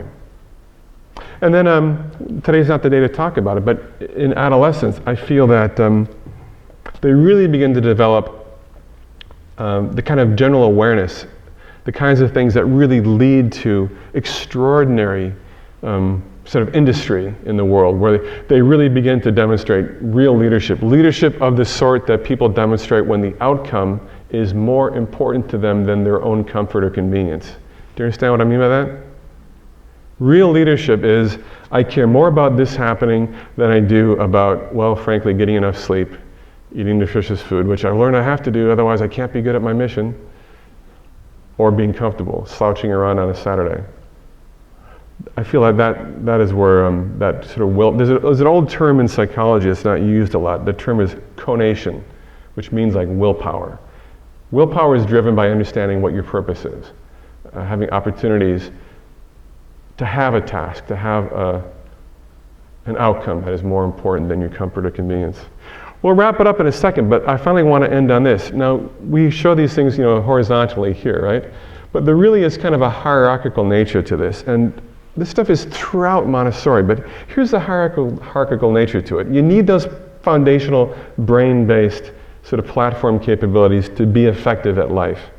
And you need those things that are about being effective at life to pursue your life's purpose. But there's something else that's really interesting in Montessori, because they have a sense of self that's very well developed by the experiences they have in Montessori. It's not just about developing those cognitive capabilities, it's having a sense about, like what you're here to do, what kind of things you're good at, or really what kind of things you're driven toward. And for that reason, understanding one's purpose, it's actually kind of bidirectional, because if you know what you're here for, you'll improve your game. You'll do the things that you do with a little bit more passion and concern. And in fact, you can even argue that when people are engaged in an activity that feeds their soul, an interesting biological process happens. Their brain produces more of the neurotransmitter dopamine, and in fact, dopamine is an essential neurotransmitter in the performance of all aspects of executive functioning, okay? So like when you are fulfilling your life's purpose, your brain is essentially producing Ritalin for you, to help you actually perform better. We know this actually happens. In this study by Diamond, she in fact reviews the research showing, boom, Montessori builds executive functioning. And she cites Angeline Lillard's article, which I think many of you will be aware of, where in fact Lillard showed not just improved performance on all things like early academic and learning skills, but also on executive functioning and on self-regulation. This particular dimension, in fact, is about how much the children demonstrated something that they described as ambiguous rough play on the playground. Ambiguous rough play. You know what that is? Okay, they're either laughing or they're crying. They're either playing or they're fighting. I can't tell what they're doing. And I don't think they can either, okay? That's ambiguous, rough play. And Montessori children have such vastly superior self-control that they don't show very much of that kind of activity during unstructured playground time. They actually show significantly more positive shared activity. They are doing positive, engaged things with their peers, and many of these things persist even into childhood. I'll just show you a couple more slides and then we'll wrap it up. I want to say this, that thinking about those Kipsters who have a 33% college completion rate. When you do quality Montessori, as they do at East Dallas Community Schools, quality Montessori for children from disadvantaged backgrounds, here's the kind of results that they get. East Dallas Community Schools do world-class Montessori from early childhood through age 9. They do through 0 to 3, 3 to 6, 6 to 9, and then those children don't have any more programming at East Dallas, and they just go and enter the East Dallas public school system, most of them. They're mostly disadvantaged children, African American, Hispanic. They leave East Dallas after age 9, and 95 to 97% of them graduate high school 9 years later, and 89% of them attend college after they graduate from high school. That's what you get with quality Montessori through age 9. I think that's kind of impressive. And it's not, all my personal interest is in Montessori serving children from disadvantaged backgrounds, but the Google guys didn't come from a disadvantaged background. Will Wright didn't come from a disadvantaged background. These were children who came from middle class or better schools who got something extra from Montessori. And we're going to begin to investigate these sorts of things next. There's two things, I think, that Montessori children have in addition to superior development of the prefrontal cortex. One is, I think that they have a kind of a global awareness that is unusual for the kinds of experiences they've had. I don't want to take any more time to talk about that. I think they have a consciousness that is sort of elevated, but there's something else that they have, and I think that they have the capacity for something that's only now coming into awareness and focus. They have, I think, an advanced capacity for what would be called systems thinking, okay? I think that's part of that. That's, in fact, I think the primary reason why all these Montessori graduates ended up basically winning the internet in the 90s, okay? Which is a whole new opportunity, a whole new marketplace. Who won? Google won, Wikipedia won, Amazon won. In the video game segment, Will Wright won. And all these guys, I think they won because they had this extraordinary capacity to understand complex systems. And when you think about it, life is kind of a complex system, isn't it? So that's where I want to stop today. I'm sensitive to the fact that this seemed to go kind of long. How are you holding out? We're okay? I'm going to stop here now. I'm going to stop on that, I think, extraordinary good news about disadvantaged children, but I don't want you to feel that Montessori is the thing for disadvantaged children. It's the thing for all children if you want your children to become advanced system thinkers and, beat Google someday at the internet game. Or, I don't know, maybe save the planet. Maybe that's not a bad outcome for Montessori children too. And with that, I want to say thank you for listening as long as you did, and I want to open it up to some questions or comments from the audience. Thank you.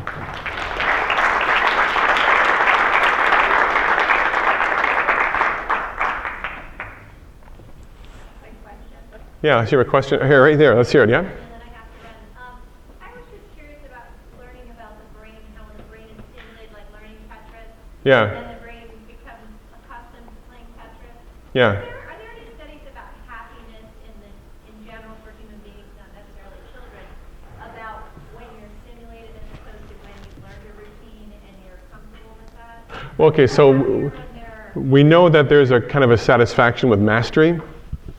There's some good, really recent stuff on happiness that's worth looking into. Let's see. Oh, God, who is the author? You know what? I'm actually going to do something I normally wouldn't do. I'm going to look for a book on my Kindle app on my phone. Is that rude or is that helpful? Because you need to know about this book. It's some of the best writing I've seen on the general domain of what does it mean to be happy. And so literally, I'm reading this book right now, and it's so dang good. I'm going to recommend it to you. It is called... I normally wouldn't do this, but Happiness by Design by Paul Dolan, okay? Happiness by Design. And Dolan has a very nice definition of happiness, purposefulness and pleasure, okay? These two aspects of life, purposefulness experience purposefulness than pleasure in life. And I think that's a really nice way to think about, think about Montessori children, right? So they are so good at doing things. They're good problem solvers. They're good achievers. My daughter, like last winter, she assembled her own personal reading list.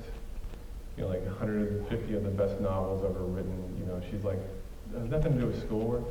She just got her little list that she was working through. Purposefulness, this is an interest. They know what they're interested in, and they're interested in doing things in pursuit of that. So we know that there is pleasure with mastery, and think about how much mastery experience Montessori children have. Not just in primary, not just in Children's House, but also beyond that. Let's hear from a couple more people. Right here, sir.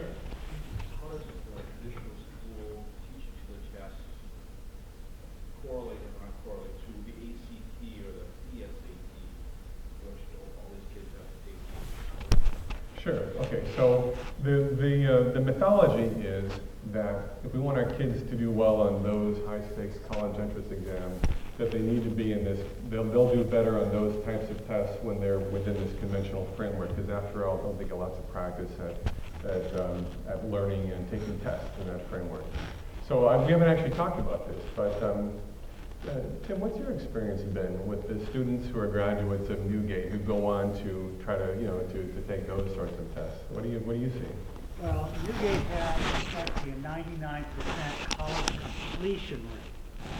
Barry, the school I graduated from, has an identical college completion at the colleges of their first choice in 4 years. I just was reading something today that the reason why college is so expensive, according to Time magazine, is almost nobody completes in 4 years. So you end up with 6, 7, 8 years worth of college fees. And why wouldn't they complete? Yeah, they're good at doing things. Well, there's another issue. There's an inverse correlation between high SAT scores and success in college. 50% of all American colleges know this to be true. This is not opinion. It's a well-documented, carefully researched thing. So we still live in this world where when I sit down in legislatures and I listen to committees talking and the people who are essentially pressuring the committees, they're coming from an archaic viewpoint that's almost identical to the Chinese, the way they used to be. Yeah. We're heading rapidly towards that. Yeah, madness.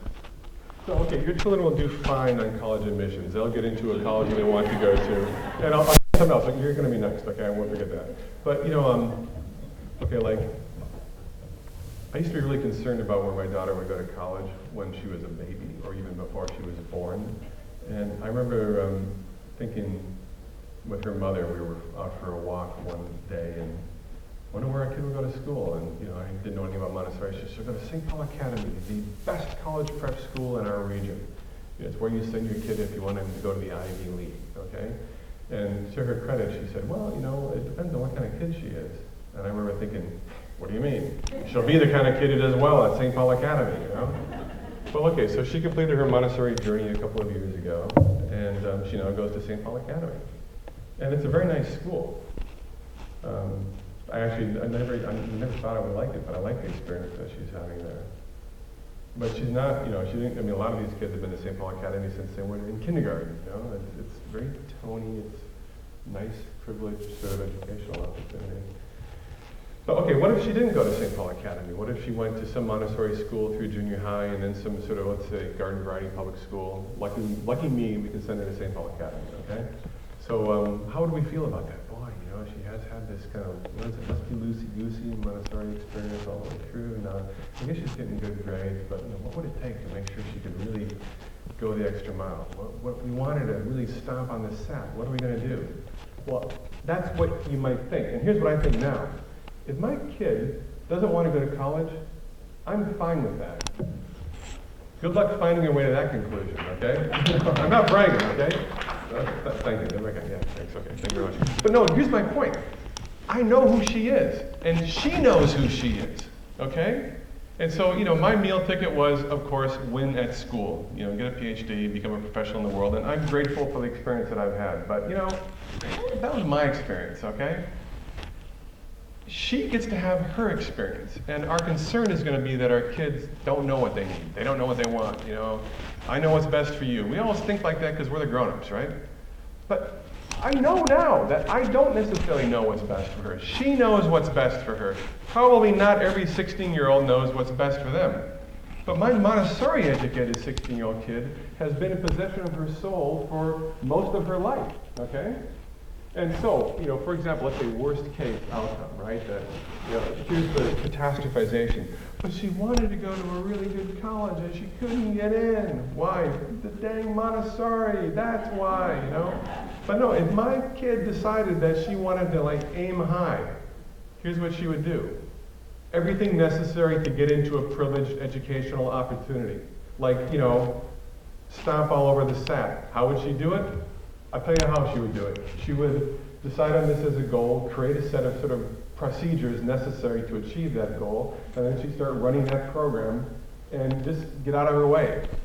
Because she knows what she wants to do, and she will do it, okay?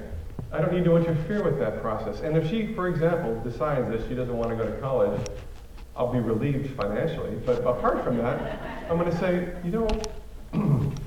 you get to make these choices, and you're capable of making these choices, because she's a Montessori kid. And, 10 years ago, the way I framed it was this 10 years ago. She could be airdropped into downtown Berlin, and she'd figure it out. 10 years ago, she was 7. She would have figured it out. Who to talk to, who to seek help from. I mean, she's not going to get airdropped into downtown Berlin, but the point is that she had her wits about her, even then. She has her wits about her now. And if she decided that, the high-end, ultra-privileged education was what she wanted, she would manifest that. So that's my answer to the whole set. They do perfectly, God, I speak at schools all over the world. They do very well on college entrance exams. And what's more, they're extraordinarily high in that dimension of interestingness that is becoming more and more relevant for college applications. They're extraordinarily interesting young people, and their teachers say things like that in their letters, and they do as well as they need to do on college entrance exams. Your children will all do fine, okay? Thanks for that. No, let's see, it was you next, right? Yes, getting to this very difficult part of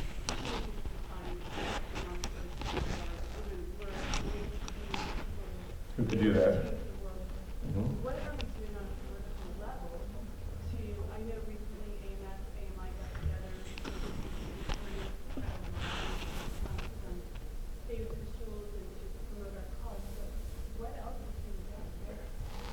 Well, lobbying is the thing that we're talking about. Really what we need is we need to make the world safe for Montessori. And my view is that what we need to do is we need to get the word out about the fact that there really is more than one way to do school. Okay? The traditional education approach is the one that standardized testing is the sort of indicated outcome for. And because we use standardized testing everywhere, it delegitimizes all these other ways to do school. And I think that progress is going to be, we're going to make the world safe for Montessori when we can say, hey guys, there's more than one way to do school. There are different sets of outcomes. Humans want to make things so easy that you can stop thinking, oh, interesting. Humans like to stop thinking about things. So we can stop thinking about determining education outcomes by settling on some dumb and easy way of evaluating school. I know. School's about learning things, right? How about we test them on how many things they know? Sounds good to me. Standardized testing for everyone.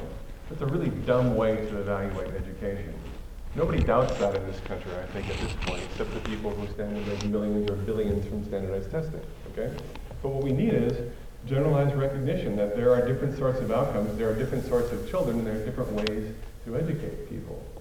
And that the traditional way, look, the evidence, and we talked about this today, the evidence is that about a third of children are very well suited to what we can think of as the traditional way to do school.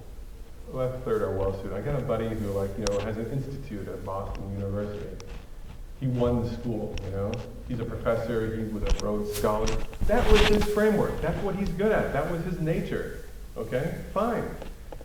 But another third of children do okay, but they're never going to win school, but they show up at school, okay? They're killing time at school. And about a third of children are broken by their experience of school. And those are the children that I would see in my work, Well, wait a minute. It really works for about a third of children. A third of children are killing time and a third of children are broken. For God's sake, maybe we should think about the system that we're imposing on everyone.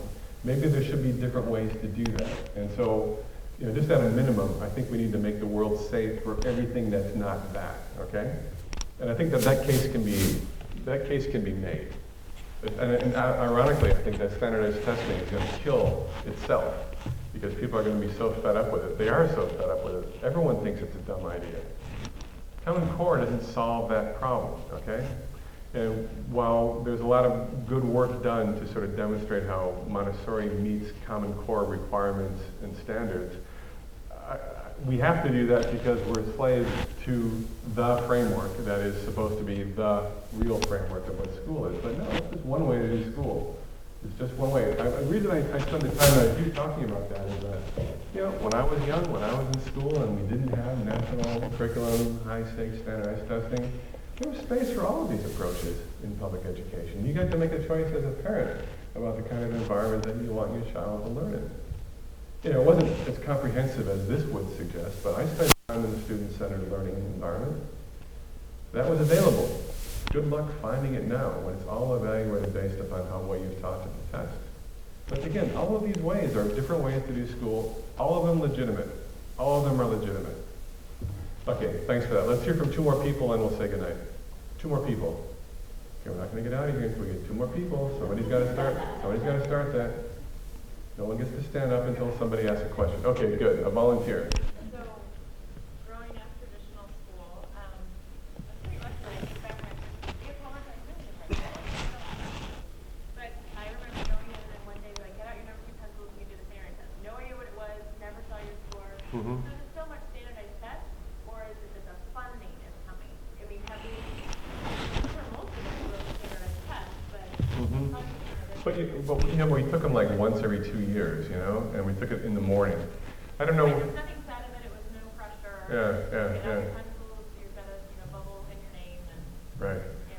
yeah. Yeah, I just don't know the totality of the whole business around standardized testing. I know that they really don't like children who are going to do well in them to opt out. It bugs the heck out of principals to see, solid families with children who will perform well opting out of it. But I don't know. I think that I'm kind of of two minds about this. One is I wish that every Montessori school would opt in every child, so we could just get this massive data set that puts to bed the whole concern about are they actually learning anything in those crazy schools. Okay. And on one hand, I would say let's have everybody in a Montessori program take all the tests and let's gather all that data set and say, see, they do perfectly fine on these standardized tests. I'd like to do that once, and then I would like for everyone to say, this is morally bankrupt. The emphasis is so strong on standardized testing that maybe the way to something that looks like this is to delegitimize standardized testing. Grassroots movement among parents across the country. Opt Out America. There must be an organization with that name. There are organizations that are working on this.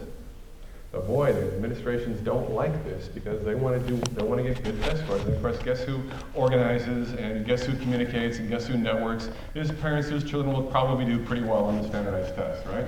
So there's a great deal of resistance to that sort of thing. And of course, too, you're next. Good, number 2, you can get out of here. And the other problem, too, of course, is that those agitating parents are a problem that solves itself with time. Because someday your kid's going to graduate from school, and even if you were a thorn in the administration's side, getting everyone to opt out of the testing, well, now you're gone, okay? And they don't have to worry about you anymore. So these education problems sort of solve themselves because children age out of school, I don't know, I think that we really need to, as a society, we need a revolution against the tyranny of that framework. Okay, now we're going to hear from, where was it?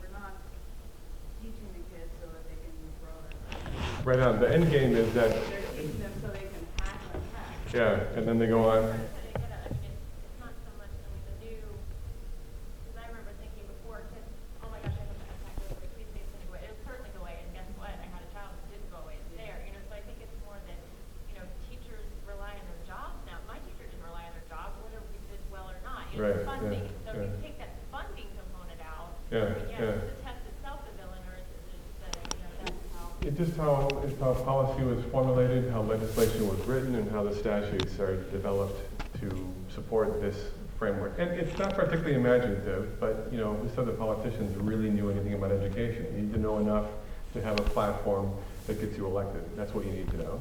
And then we'll leave it to the educators. So another problem too, of course, is that who goes into the education business? People who like school, okay? People who like school like that framework for school, okay? And they get into the education business and they want to figure out how to help everybody do as well as they like doing at school.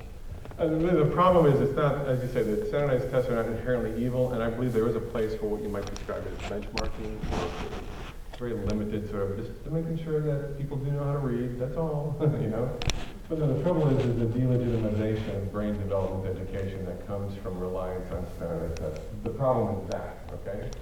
And so my professor from grad school says there's no light in anybody's eyes. Okay, I think that's a problem, I think human misery, the thing is, in the world of spreadsheet morality, there is no entry for human misery, that's an abstract concept that we can't assign a dollar value to.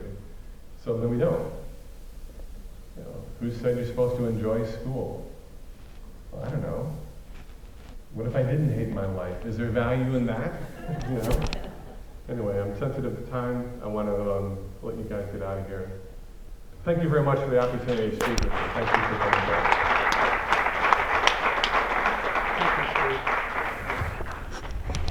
Let me just say one or two things quickly before you leave. First off, for those of you who are coming tomorrow, 9 o'clock sharp, then at SRQ Magazine. Secondly, Steve has agreed to keynote at the 2015 conference that we hold in Sarasota every November, now at the Hyatt. This is the first in a series of 4 talks that we are holding this year. It is an ongoing series. We'll keep bringing in people who really have something important to say about Montessori or about children or about school reform. And we do think outside of the box. And then lastly, I want to dovetail on what we said and what you've had. First off, AMS and AMI, between the two of them, that's 40% of the Montessori community. Let's stop talking about that. What we have to talk about is Montessori. AMS and AMI and the Foundation and the IMC, which, by the way, are between them the 3 largest, we are collectively acknowledging, and Steve's part of this, that we're all in it together. The great Montessori schools, the semi-Montessori schools, the charter Montessori schools that are fighting an uphill battle against regulation. There's lots of ways to do it. All of us who think we're Montessori, we're in it together. And the key is what we're really fighting for is pulling the funding out of the school equation, putting the funding into the hands of you as parents, allowing you to choose what accredited school you choose, allowing those schools to be different so that you can choose the right match for your children as individuals. That's what we're working for on an international basis. Good night, everyone.